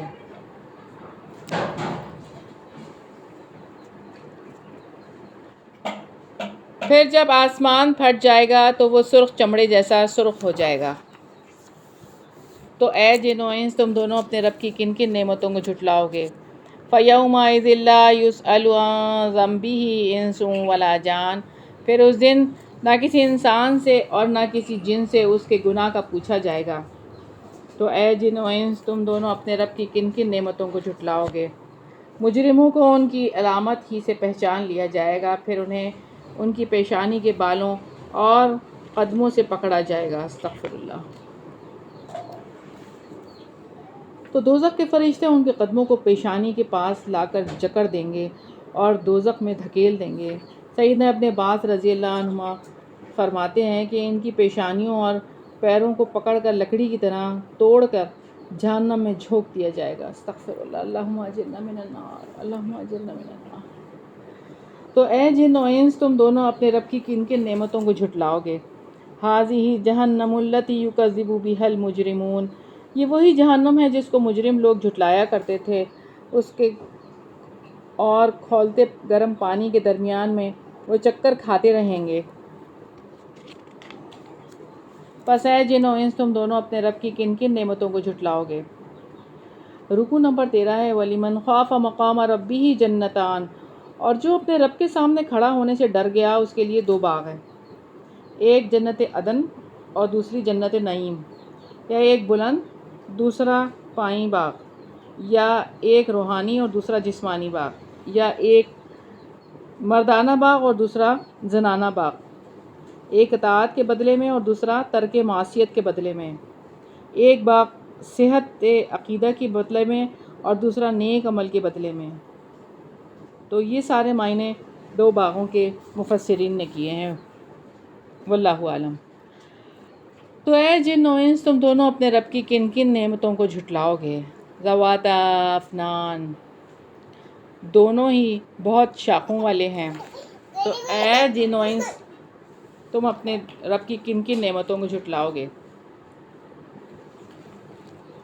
ان دونوں میں 2 چشمے بہہ رہے ہیں۔ فَبِأَيِّ آلَاءِ رَبِّكُمَا تُكَذِّبَانِ، تو اے جن و انس تم دونوں اپنے رب کی کن کن نعمتوں کو جھٹلاؤ گے؟ دونوں میں ہر پھل کی 2 قسمیں ہیں۔ تو اے جن و انس تم دونوں اپنے رب کی کن کن نعمتوں کو جھٹلاؤ گے؟ وہ مسندوں پر تکیے لگائے ہوں گے جن کے استر موٹے ریشم کے ہوں گے، اور دونوں باغوں کے تر و تازہ پھل بالکل ہی قریب ہوں گے۔ تو اے جن و انس تم دونوں اپنے رب کی کن کن نعمتوں کو جھٹلاؤ گے؟ ان میں نیچی نگاہ والی عورتیں ہوں گی جنہیں ان سے پہلے کسی انسان یا جن نے چھوا تک نہیں۔ تو اے جن و انس تم دونوں اپنے رب کی کن کن نعمتوں کو جھٹلاؤ گے؟ گویا کہ وہ عورتیں یاقوت اور مرجان ہیں۔ تو اے جن و انس تم دونوں اپنے رب کی کن کن نعمتوں کو جھٹلاؤ گے؟ نیکی کا بدلہ نیکی ہی ہے۔ تو اے جن و انس تم دونوں اپنے رب کی کن کن نعمتوں کو جھٹلاؤ گے؟ وَمِن دُونِهِمَا جَنَّتَانِ، اور ان 2 کے علاوہ اور بھی 2 باغ ہیں۔ تو اے جن و انس تم دونوں اپنے رب کی کن کن نعمتوں کو جھٹلاؤ گے؟ مُدْحَامَّتَانِ، دونوں سیاہی مائل گہرے سبز ہیں۔ تو اے جن و انس تم دونوں اپنے رب کی کن کن نعمتوں کو جھٹلاؤ گے؟ ان دونوں میں جوش مارتے ہوئے 2 چشمے ہیں۔ تو اے جن و انس تم دونوں اپنے رب کی کن کن نعمتوں کو جھٹلاؤ گے؟ ان دونوں میں پھل اور کھجوروں کے درخت اور انار ہیں، تو اے جن و انس تو تم دونوں اپنے رب کی کن کن نعمتوں کو جھٹلاؤ گے؟ فیہن خیرات حسان، ان میں کئی خوبصورت عورتیں ہیں۔ سیدنا معاذ بن جبل رضی اللہ عنہ کہتے ہیں کہ رسول اللہ صلی اللہ علیہ وسلم نے فرمایا کہ جب کوئی عورت اپنے شوہر کو تکلیف پہنچاتی ہے تو موٹی آنکھوں والی حوروں میں سے اس آدمی کی بیوی کہتی ہے، اللہ تعالیٰ تجھے ہلاک کرے، اسے تکلیف نہ دے، یہ چند روز کے لیے تیرے پاس ہے، عنقریب تجھے چھوڑ کر ہمارے پاس آنے والا ہے۔ ابن ماجہ کی 2014 نمبر روایت ہے۔ فَبِأَيِّ آلَاءِ رَبِّكُمَا تُكَذِّبَانِ، تو اے جن و انس تم دونوں اپنے رب کی کن کن نعمتوں کو جھٹلاؤ گے؟ حور مقصورات فی الخیام، گوری سیاہ آنکھوں والی عورتیں خیموں میں روکی ہوئی ہیں۔ تو اے جن و انس تم دونوں اپنے رب کی کن کن نعمتوں کو جھٹلاؤ گے؟ ان سے پہلے کسی انسان اور کسی جن نے انہیں چھوا تک نہیں۔ تو اے جن و انس تم دونوں اپنے رب کی کن کن نعمتوں کو جھٹلاؤ گے؟ متکئین علی رفرف خضر و عبقری حسان، نادر و نفیس خوبصورت سبز قالینوں پر تکیے لگائے ہوں گے۔ تو اے جن و انس تم دونوں اپنے رب کی کن کن نعمتوں کو جھٹلاؤ گے؟ تبارک اسم ربک ذی الجلال والاکرام، آپ کے رب کا نام بڑا ہی بابرکت ہے جو بڑی شان والا اور بڑی عزت والا ہے۔ سیدنا ثوبان رضی اللہ عنہ بیان کرتے ہیں کہ رسول اللہ صلی اللہ علیہ وسلم جب بھی نماز سے سلام پھیرتے تو پہلے 3 بار استغفار پڑھتے، پھر یہ دعا پڑھتے، اللہم انت السلام و منک السلام تبارکت یا ذی الجلال والاکرام، یا اللہ تو ہی سلامتی والا ہے اور تجھی سے سلامتی ہے، اے بزرگی اور عزت والے تو بڑی برکت والا ہے۔ صحیح مسلم کی 1334 نمبر روایت ہے۔ تو یہاں ہماری سورہ رحمان مکمل ہوئی۔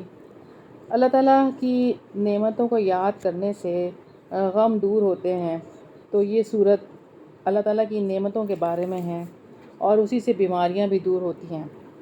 اللہ تعالیٰ سے دعا ہے کہ اللہ تعالیٰ اس صورت کا سچا فہم ہمیں عطا فرمائے اور کمیوں کوتاہیوں سے درگزر فرمائے، آمین۔ سورہ واقعہ یہ مکی صورت ہے۔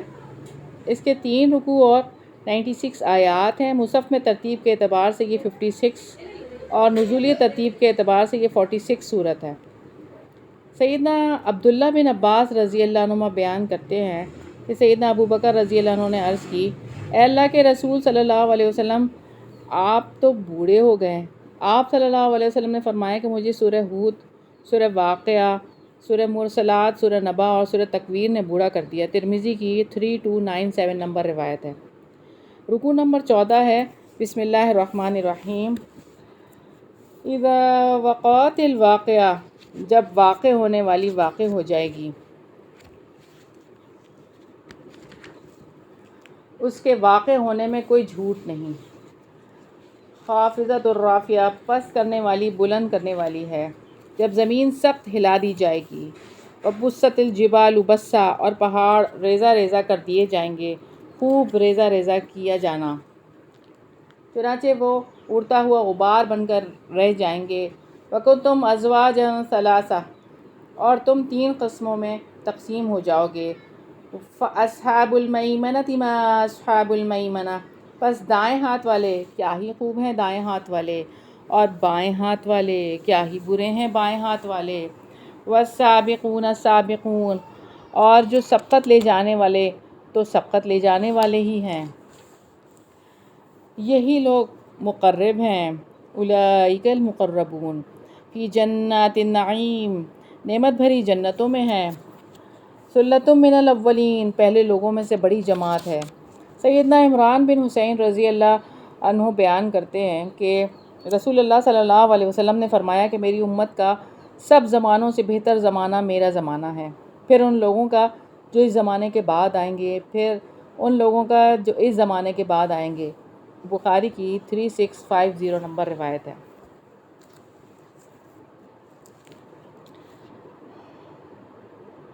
وقلیل من الآخرین، اور پچھلے لوگوں میں سے کم ہیں۔ سونے اور جواہرات سے بنے ہوئے تختوں پر ہوں گے، تکیہ لگائے ہوئے ان پر وہ آمنے سامنے بیٹھے ہوں گے، ان پر نوخیز لڑکے چکر لگائیں گے جو ہمیشہ لڑکے ہی رکھے جائیں گے، باکواب و اباریق، ان پر جاری چشمے کی شراب کے ساغر، صراحیاں اور جام پیش کریں گے، اس سے نہ وہ سردرد میں مبتلا ہوں گے اور نہ وہ بہکیں گے، اور پھل بھی جو وہ پسند کریں گے، اور پرندوں کا گوشت بھی جس کی وہ خواہش کریں گے، اور گورے جسم سیاہ بڑی بڑی آنکھوں والی عورتیں ہوں گی، گویا چھپا کر رکھے ہوئے موتی ہوں، ان کاموں کے بدلے جو وہ کیا کرتے تھے، نہ اس میں وہ بیہودہ گفتگو سنیں گے اور نہ کوئی گناہ میں ڈالنے والی بات، مگر یہ کہنا کہ سلام ہے، سلام ہے۔ اور دائیں ہاتھ والے کیا ہی خوب ہیں دائیں ہاتھ والے، وہ بیریوں میں ہوں گے جن کے کانٹے دور کیے گئے ہیں،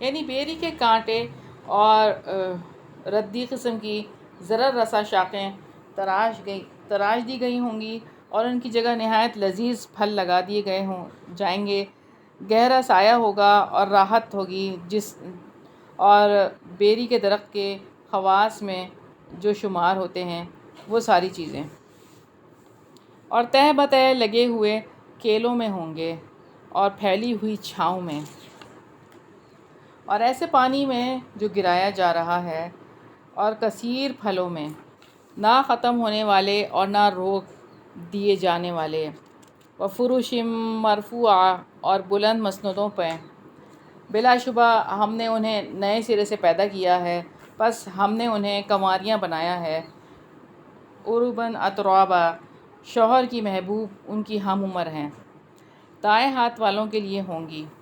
رکوع نمبر 15 ہے، ثلۃ من الاولین، پہلے لوگوں میں سے ایک بڑا گروہ ہے، اور پچھلے لوگوں میں سے بھی ایک بڑا گروہ ہے۔ وَأَصْحَابُ الشِّمَالِ مَا أَصْحَابُ الشِّمَالِ، اور بائیں ہاتھ والے کیا ہی برے ہیں بائیں ہاتھ والے، فی سموم و حمیم، وہ انتہائی گرم ہوا اور کھولتے ہوئے پانی میں ہوں گے، وَظِلٍّ مِّن یحموم، اور سیاہ دھوئیں کے سائے میں ہوں گے،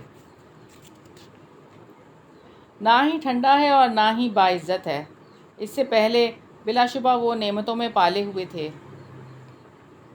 یعنی خوشحالی کی وجہ سے انسان غافل ہو جاتا ہے، اور اگر تھوڑی سی غفلت اور ہو تو تکبر کرنے لگ جاتا ہے، یہ غفلت اور تکبر حق کے معاملے میں ہوتا ہے، ایسے لوگ کبھی حق کو نہیں قبول کرتے، اور وہ بہت بڑے گناہ یعنی شرک پر اصرار کیا کرتے تھے، اور وہ کہا کرتے تھے کیا جب ہم مر جائیں گے اور مٹی اور ہڈیاں بن جائیں گے تو کیا واقعی ہم ضرور اٹھائے جانے والے ہوں گے؟ آباؤنا الاولون، اور کیا ہمارے پہلے باپ دادا بھی؟ آپ کہہ دیں بلا شبہ پہلے اور پچھلے ایک معلوم دن کے مقررہ وقت پر یقیناً جمع کیے جانے والے ہیں، پھر بلا شبہ تم ہی اے گمراہو جھٹلانے والو، لآکلون من شجر من زقوم، یقیناً تھوہر کا درخت کھانے والے ہو، پھر اسی سے پیٹ بھرنے والے ہو، فشاربون علیہ من الحمیم، پھر اس پر کھولتے ہوئے پانی سے پینے والے ہو، پھر پیاس کی بیماری والے اونٹ کی طرح پینے والے ہو، جو اونٹوں کو ایک بیماری لاحق ہو جاتی ہے اس کی وجہ سے پانی پینے سے اونٹ کی پیاس بجھتی نہیں ہے، شدید پیاسے اونٹ کی طرح پانی پئیں گے جن کی پیاس کبھی نہیں بجھے گی، یہی ہے ان کی مہمانی بدلے کے دن، ہم ہی نے تمہیں پیدا کیا ہے تو تم تصدیق کیوں نہیں کرتے؟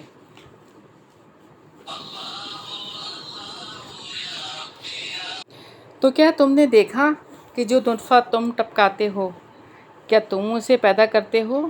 یا پیدا کرنے والے ہم ہیں۔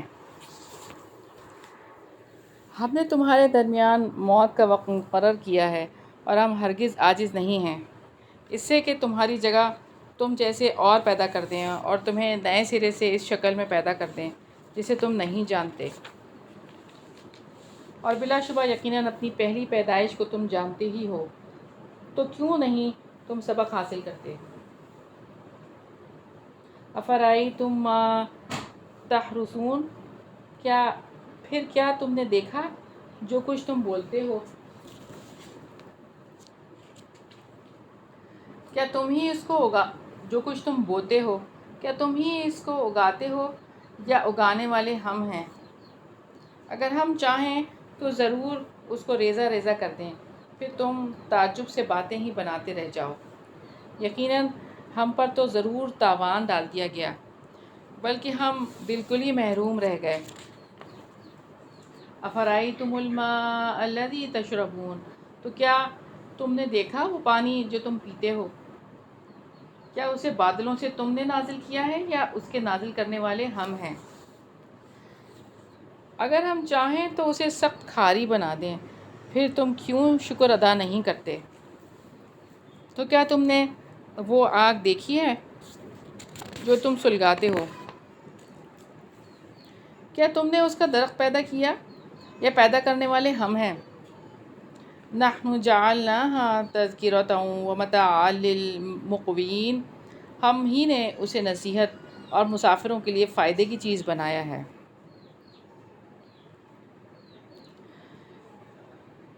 درختوں کو پیدا کرنے والا اللہ تعالیٰ ہے جن کی پیدائش میں کسی اور کا کوئی دخل نہیں ہے۔ چنانچہ آپ اپنے رب عظیم کے نام کی تسبیح کریں۔ فسبح بسم ربک العظیم۔ رکوع نمبر 16 ہے۔ فلا اقسم بمواقع النجوم، پس نہیں میں قسم کھاتا ہوں تاروں کے گرنے کی جگہوں کی، اور یقیناً وہ اگر تم جانتے ہو تو واقعتاً ایک بہت بڑی قسم ہے۔ انہ لقرآن کریم، یقیناً وہ بلا شبہ قرآن ہے، بڑی عزت والا ہے۔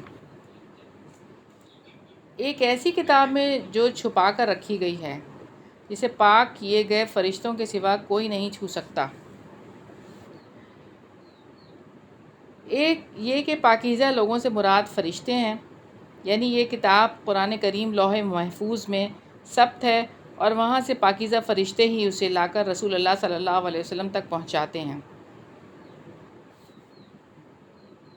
تنزیل من رب العالمین، تمام جہانوں کے رب کی طرف سے نازل کرتا ہے۔ افبہذا الحدیث انتم مدہنون، تو کیا تم اس کلام سے بے اعتنائی برتنے والے ہو اور تم اپنا حصہ یہی ٹھہراتے ہو کہ یقیناً تم اسے جھٹلاتے رہو۔ پھر کیوں نہیں جب جان حلق تک پہنچ جاتی ہے اور تم اس وقت دیکھ رہے ہوتے ہو اور ہم تم سے زیادہ اس کے قریب ہوتے ہیں لیکن تم نہیں دیکھ سکتے۔ تو اللہ تعالیٰ اپنے علم کے اعتبار سے مرنے والے کے قریب ہوتے ہیں۔ یہاں آ کر انسان کے علم اور قدرت کی حد ختم ہو جاتی ہے، جھگڑا ختم ہو جاتا ہے، اور انسان زبان حال سے اعتراف کرتا ہے کہ وہ اللہ تعالیٰ لامحدود قوت کا مالک ہے۔ سو کیوں نہیں، اگر تم کسی کے محکوم نہیں ہو، اگر تم اس میں سچے ہو تو اس جان کو واپس لوٹا لاتے۔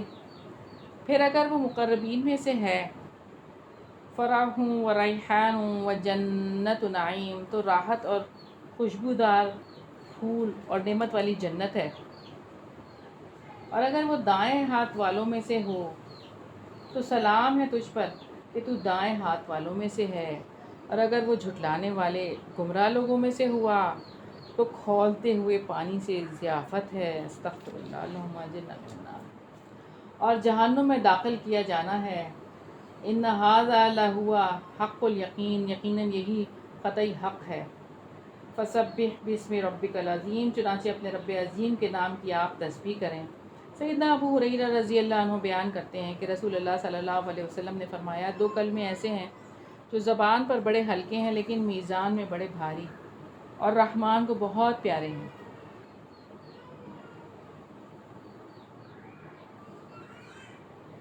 اور وہ ہیں سبحان اللہ العظیم سبحان اللہ و بحمدہ۔ اللہ پاک ہے اپنی تعریفوں اور خوبیوں کے ساتھ، اللہ پاک ہے، عظمتوں والا ہے۔ بخاری کی 6406 نمبر روایت ہے۔ یہاں ہماری سورہ واقعہ مکمل ہوئی۔ اللہ تعالیٰ کمیوں کو تاہیوں سے درگزر فرمائے، اور اللہ تعالیٰ سے دعا ہے کہ اللہ تعالیٰ اس کو بہترین سیکھنے والوں میں ہمیں شامل کر لے، اور اس کا سچا فہم ہمیں عطا فرمائے، اور اس پہ غور و فکر کرنے کی توفیق عطا فرمائے۔ سورہ الحدید مدنی صورت ہے، اس کے 4 رکوع اور 29 آیات ہیں۔ مصحف میں ترتیب کے اعتبار سے یہ 57 نمبر پہ، اور نزولی ترتیب کے اعتبار سے اس کا نمبر 94 ہے۔ سیدنا ارباز بن ساریہ رضی اللہ عنہ سے روایت ہے کہ نبی پاک صلی اللہ علیہ وسلم جب تک مسبحات پڑھ نہ لیتے سوتے نہ تھے۔ آپ صلی اللہ علیہ وسلم فرماتے تھے، ان میں سے ایک ایسی آیت ہے جو 1000 آیتوں سے بہتر ہے۔ یہ ترمذی کی 3406 نمبر روایت ہے۔ رکوع نمبر 17 ہے۔ بسم اللہ الرحمن الرحیم، سبح للہ ما فی السماوات والارض وہو العزیز الحکیم۔ اللہ تعالیٰ کا پاک ہونا بیان کیا ہے ہر چیز نے جو آسمانوں اور زمین میں ہے، اور وہ سب پر غالب ہے، کمال حکمت والا ہے۔ لہو ملک السماوات والارض یحیی و یمیت، آسمانوں کی اور زمین کی بادشاہت اسی کے لیے ہے، وہی زندہ کرتا ہے اور وہی موت دیتا ہے، اور وہی ہر چیز پر پوری طرح قدرت رکھنے والا ہے۔ هو الاول والآخر والظاہر والباطن، وہی اول ہے اور وہی آخر، وہی ظاہر ہے اور وہی باطن، اور وہی ہر چیز کو خوب جاننے والا ہے۔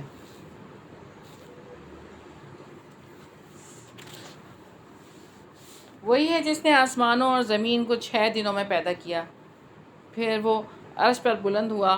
وہ جانتا ہے جو زمین کے اندر داخل ہوتا ہے اور جو اس سے نکلتا ہے، اور جو آسمان سے اترتا ہے اور جو اس میں چڑھتا ہے، اور جہاں کہیں بھی تم ہو وہ تمہارے ساتھ ہے، اور جو تم عمل کرتے ہو اللہ تعالیٰ اسے خوب دیکھنے والا ہے۔ لہو ملک السماوات والارض وإلی اللہ ترجع الامور، آسمانوں کی اور زمین کی بادشاہت اسی کے لیے ہے، اور تمام معاملات اللہ تعالیٰ ہی کی جانب لوٹائے جاتے ہیں۔ وہ رات کو دن میں داخل کرتا ہے اور وہ دن کو رات میں داخل کرتا ہے، اور وہ سینوں کی باتوں کو خوب جاننے والا ہے۔ تو اللہ تعالیٰ دن اور رات کو اپنی قدرت کاملہ سے گھٹاتا اور بڑھاتا رہتا ہے۔ کبھی دن رات برابر کر دیتے ہیں، اور کبھی راتیں لمبی ہو جاتی ہیں تو دن چھوٹے ہو جاتے ہیں، کبھی دن لمبے ہو جاتے ہیں تو راتیں چھوٹی ہو جاتی ہیں۔ اسی سے موسم بدلتے ہیں، اور اسی سے وقت کا حساب کتاب درست رہتا ہے۔ اللہ تعالیٰ نے بندوں کے لیے جو مناسب سمجھتا ہے وہ کرتا ہے۔ ایمان لاؤ اللہ تعالیٰ اور اس کے رسول پر، اور خرچ کرو اس میں سے جس پر اس نے تمہیں جانشین بنایا ہے، چنانچہ تم میں سے جو لوگ ایمان لائے اور جنہوں نے خرچ کیا ان کے لیے بہت بڑا اجر ہے۔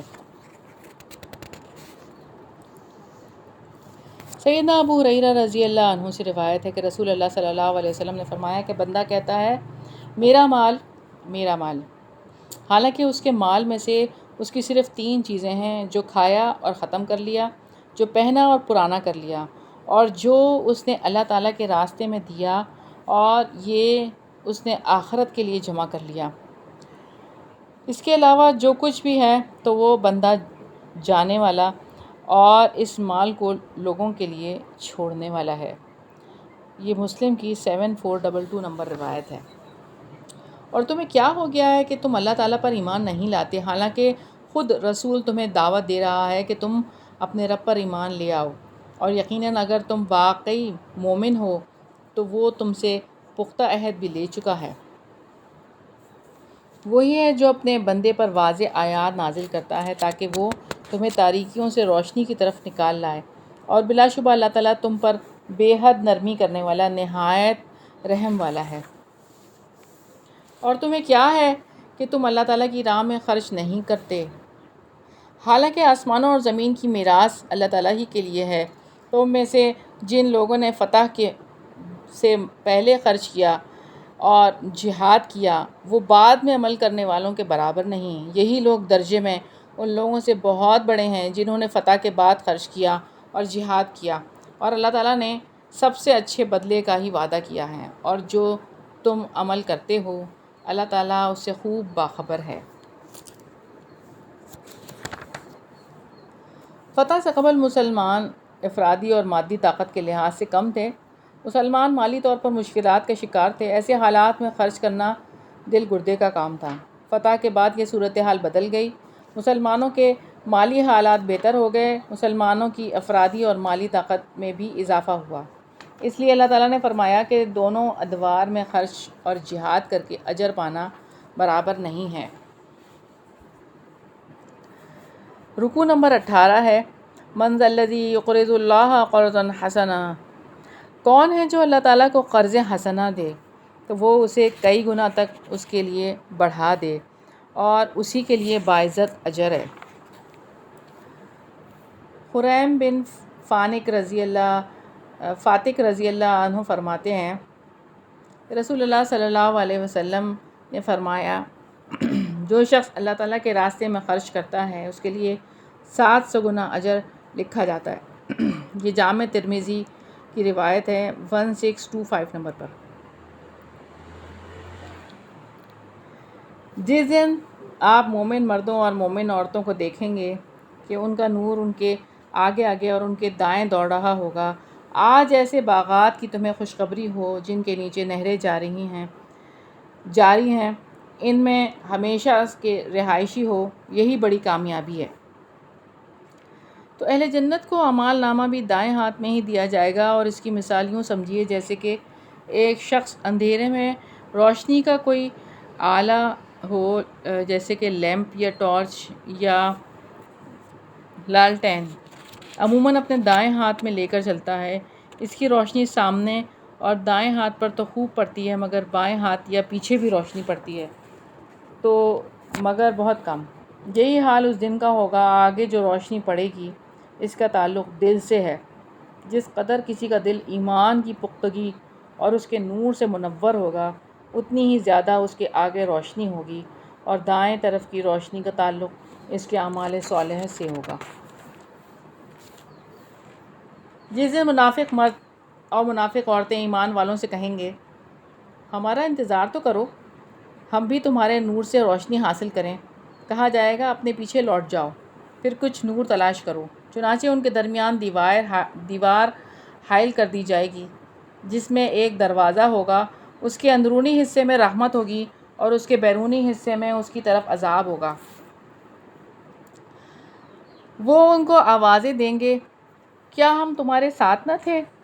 وہ کہیں گے، کیوں نہیں، لیکن تم نے اپنے آپ کو فتنے میں ڈالا اور تم انتظار ہی کرتے رہے، اور تم نے شک کیا اور فضول تمناؤں نے تمہیں دھوکہ دیا، یہاں تک کہ اللہ تعالیٰ کا حکم آ گیا اور اس دھوکے باز نے اللہ تعالیٰ کے بارے میں تمہیں دھوکہ دیا۔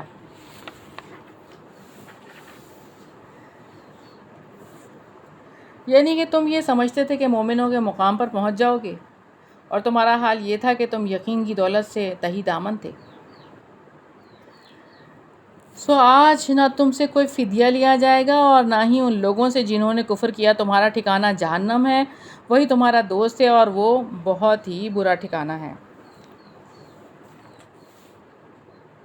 أَلَمْ يَأْنِ لِلَّذِينَ آمَنُوا أَن تَخْشَعَ قُلُوبُهُمْ لِذِكْرِ اللَّهِ وَمَا نَزَلَ مِنَ الْحَقِّ، کیا ایمان والوں کے لیے ابھی وہ وقت نہیں آیا کہ ان کے دل اللہ تعالیٰ کے ذکر کے لیے اور جو حق نازل ہوا ہے اس کے لیے جھک جائیں، اور وہ ان لوگوں جیسے نہ ہو جائیں جن کو پہلے کتاب دی گئی تھی، پھر ان پر جب لمبی مدت گزر گئی تو ان کے دل سخت ہو گئے اور ان میں سے اکثریت نافرمان ہے۔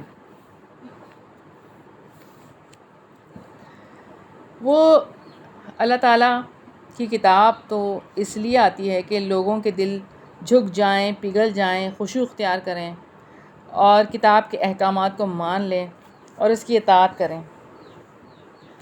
تو جو ثابت قدم نہ رہے، نہ اس کے احکامات پر قائم رہے، حتیٰ کہ انبیاء کو گزرے لمبا عرصہ ہو گیا اور ان کے دلوں میں غفلت نے جڑ پکڑ لی، ان کا ایمان کمزور ہو گیا، تو یقین ان کا زائل ہو گیا۔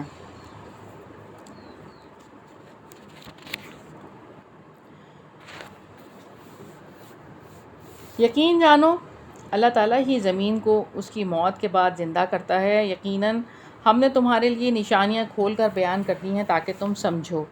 یقیناً صدقہ کرنے والے مرد اور عورتیں اور جنہوں نے اللہ تعالیٰ کو قرض حسنہ دیا ہے، بلا شبہ وہ ان کو کئی گنا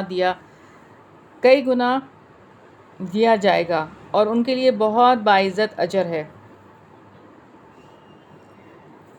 تو یہ وہ اجر ہے جو جنت میں ان کے لیے تیار کر دیا گیا ہے، جس کی کسی چیز کے بارے میں نہ کانوں نے سنا ہے نہ آنکھوں نے دیکھا۔ اللہم انا نسألک الجنت الفردوس، آمین۔ اور جو اللہ تعالیٰ پر اور اس کے رسولوں پر ایمان لائے، وہی لوگ بہت سچے ہیں اور وہی اللہ تعالیٰ کے پاس گواہی دینے والے ہیں۔ ان کے لیے ان کا اجر اور ان کا نور ہے، اور جنہوں نے کفر کیا اور ہماری آیات کو جھٹلایا، یہی لوگ دوزخی ہیں۔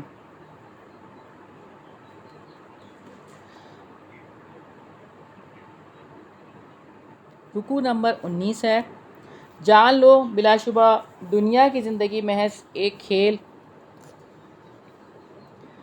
دل لگی اور زینت، اور تمہارا آپس میں فخر کرنا اور مال اور اولاد میں ایک دوسرے سے بڑھ جانے کی کوشش کرنا ہے۔ جیسے بارش کی مثال ہے کہ اس سے اگنے والی کھیتی کسانوں کو خوش کر دیتی ہے، پھر وہ پک جاتی ہے تو آپ اس کو زرد دیکھتے ہیں، پھر وہ چورا چورا ہو جاتی ہے، اور آخرت میں سخت عذاب بھی ہے، اور اللہ تعالیٰ کی مغفرت اور رضامندی بھی، اور دنیا کی زندگی دھوکے کے سامان کے سوا کچھ بھی نہیں ہے۔ دنیا بس لاہو و لعب ہے جس کے ساتھ بدن کھیلتے ہیں اور اس کی وجہ سے قلب غافل ہوتے ہیں۔ جو کچھ دنیا میں موجود ہے اور ابنائے دنیا سے جو کچھ واقع ہوتا ہے وہ اس کا مصداق ہے۔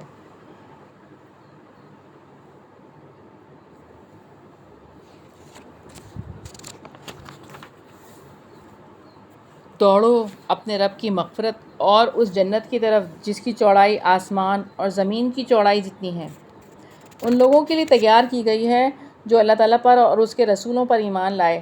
یہ اللہ تعالیٰ کا فضل ہے، وہ جسے چاہتا ہے عطا کرتا ہے، اور اللہ تعالیٰ بڑے ہی فضل والا ہے۔ یعنی بھاگ دوڑ کرنی ہے تو جنت کے لیے کرو، بھاگو دوڑو ایمان میں، عمل صالح میں۔ اللہ تعالیٰ نے یہ واضح کیا ہے کہ دنیا میں مقابلہ لہو و لعب کا سامان جمع کرنے میں نہیں ہے۔ دنیا کا مقابلہ بہت مال جمع کرنے کا بھی نہیں ہے۔ دنیا کا مقابلہ رب کی مغفرت کے لیے، جنت کے لیے ہے۔ ما اصاب من مصیبت فی الارض ولا فی انفسکم، کوئی مصیبت نہ زمین پر پہنچتی ہے اور نہ ہی تمہاری ذات میں، مگر اس سے پہلے کہ ہم اسے پیدا کریں۔ وہ ایک کتاب میں ہے، یقیناً اللہ تعالیٰ پر یہ بہت ہی آسان ہے۔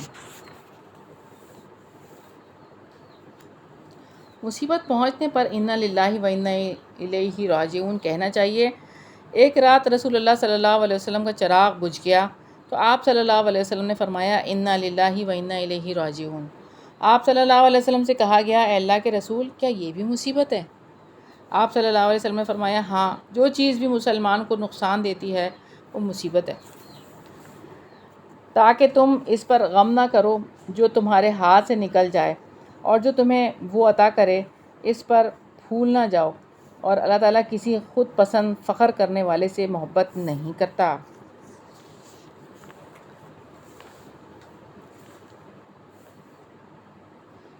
سیدنا صہیب رضی اللہ عنہ سے روایت ہے کہ رسول اللہ صلی اللہ علیہ وسلم نے فرمایا مومن کا معاملہ عجیب ہے، اس کا ہر معاملہ اس کے لیے بھلائی کا ہے، اور یہ بات مومن کے سوا کسی اور کو میسر نہیں۔ اسے خوشی اور خوشحالی ملے تو شکر کرتا ہے اور یہ اس کے لیے اچھا ہوتا ہے، اور اسے کوئی نقصان پہنچے تو اللہ تعالیٰ کی رضا کے لیے صبر کرتا ہے، یہ بھی اس کے لیے بھلائی ہوتی ہے۔ مسلم کی 7500 نمبر روایت ہے۔ وہ لوگ جو بخل کرتے ہیں اور لوگوں کو بھی بخل کا حکم دیتے ہیں، اور جو شخص منہ موڑ جائے تو بلا شبہ اللہ تعالیٰ بڑا بے پرواہ، بہت تعریفوں والا ہے۔ جو انسان یہ شعور رکھتا ہے کہ اسے جو کچھ پیش آتا ہے وہ اللہ تعالیٰ کی طرف سے آتا ہے، تو وہ فخر و غرور اور تکبر میں مبتلا نہیں ہوتا، نہ وہ اللہ تعالیٰ کے راستے میں خرچ کرنے میں کمی کرتا ہے، نہ بخل کرتا ہے، نہ بخل کی دعوت دیتا ہے۔ بلا شبہ یقیناً ہم نے اپنے رسولوں کو واضح دلیلوں کے ساتھ بھیجا، اور ان کے ساتھ ہم نے کتاب اور میزان بھی نازل کی تاکہ لوگ انصاف قائم کریں، اور ہم نے لوہا اتارا جس میں سخت لڑائی کا سامان اور لوگوں کے لیے فوائد ہیں، اور تاکہ اللہ تعالیٰ جان لے کہ کون بن دیکھے اس کی اور اس کے رسولوں کی مدد کرتا ہے۔ بلا شبہ اللہ تعالیٰ بڑی قوت والا، سب پر غالب ہے۔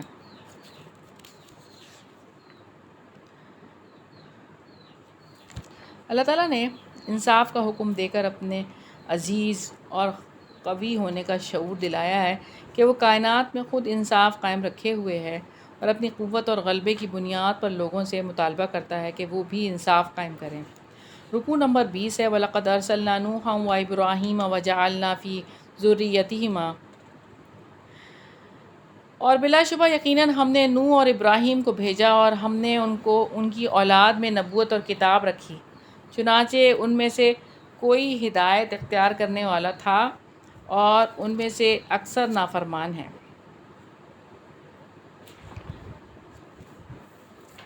اللہ تعالیٰ نے سیدنا نوح علیہ السلام، سیدنا ابراہیم علیہ السلام کو رسول بنا کر بھیجا، اور ان کی اولاد میں بھی پیغمبری رکھ دی۔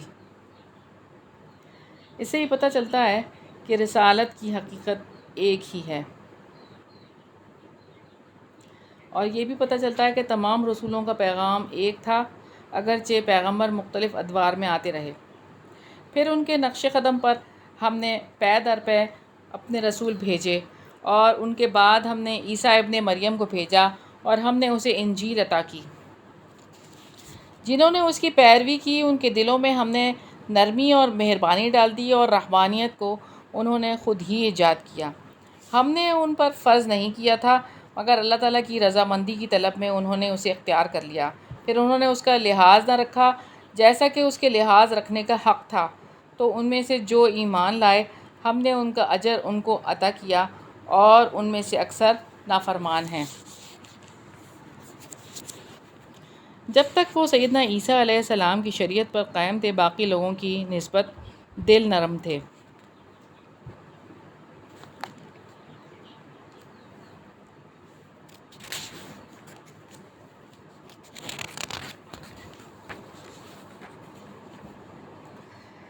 اے ایمان والو، اللہ تعالیٰ سے ڈرتے رہو اور اس کے رسول پر ایمان لاؤ، وہ تمہیں اپنی رحمت میں سے دگنا حصہ عطا فرمائے گا، اور تمہیں ایسی روشنی عطا کرے گا جس کو لے کر تم چلو گے، اور وہ تمہیں بخش دے گا، اور اللہ تعالیٰ بے حد بخشنے والا، نہایت رحم والا ہے۔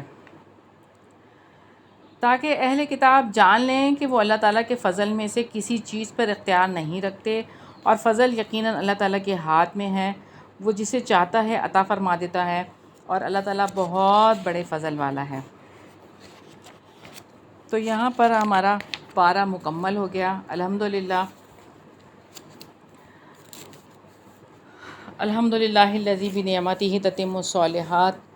اللہ تعالیٰ سے دعا ہے کہ اللہ تعالیٰ ہمیں اس راستے پہ ثابت قدمی عطا فرمائیں، اور ہمارے پاؤں نہ لڑکھڑائیں، ہم ثابت قدم رہیں جب تک زندہ ہیں، ایمان کی سلامتی کے ساتھ ہمیں اللہ تعالیٰ قائم رکھے، اور ہمارے لیے اپنے پاس سے بہترین انتظام کر دے کہ ہم اس مشن کو لے کے آگے چلنے والے ہوں، اور اللہ تعالیٰ کی کتاب کو ہمیشہ ہمیشہ اس کے ساتھ جڑنے والے ہوں۔ اور اللہ تعالیٰ سے دعا ہے کہ اللہ تعالیٰ ہمیں نبی پاک صلی اللہ علیہ وسلم کے نقش قدم پہ چلنے کی توفیق عطا فرمائے۔ سبحانک اللہم و بحمدک، نشہد ان لا الہ الا انت، نستغفرک و نتوب الیک۔ السلام علیکم ورحمۃ اللہ وبرکاتہ۔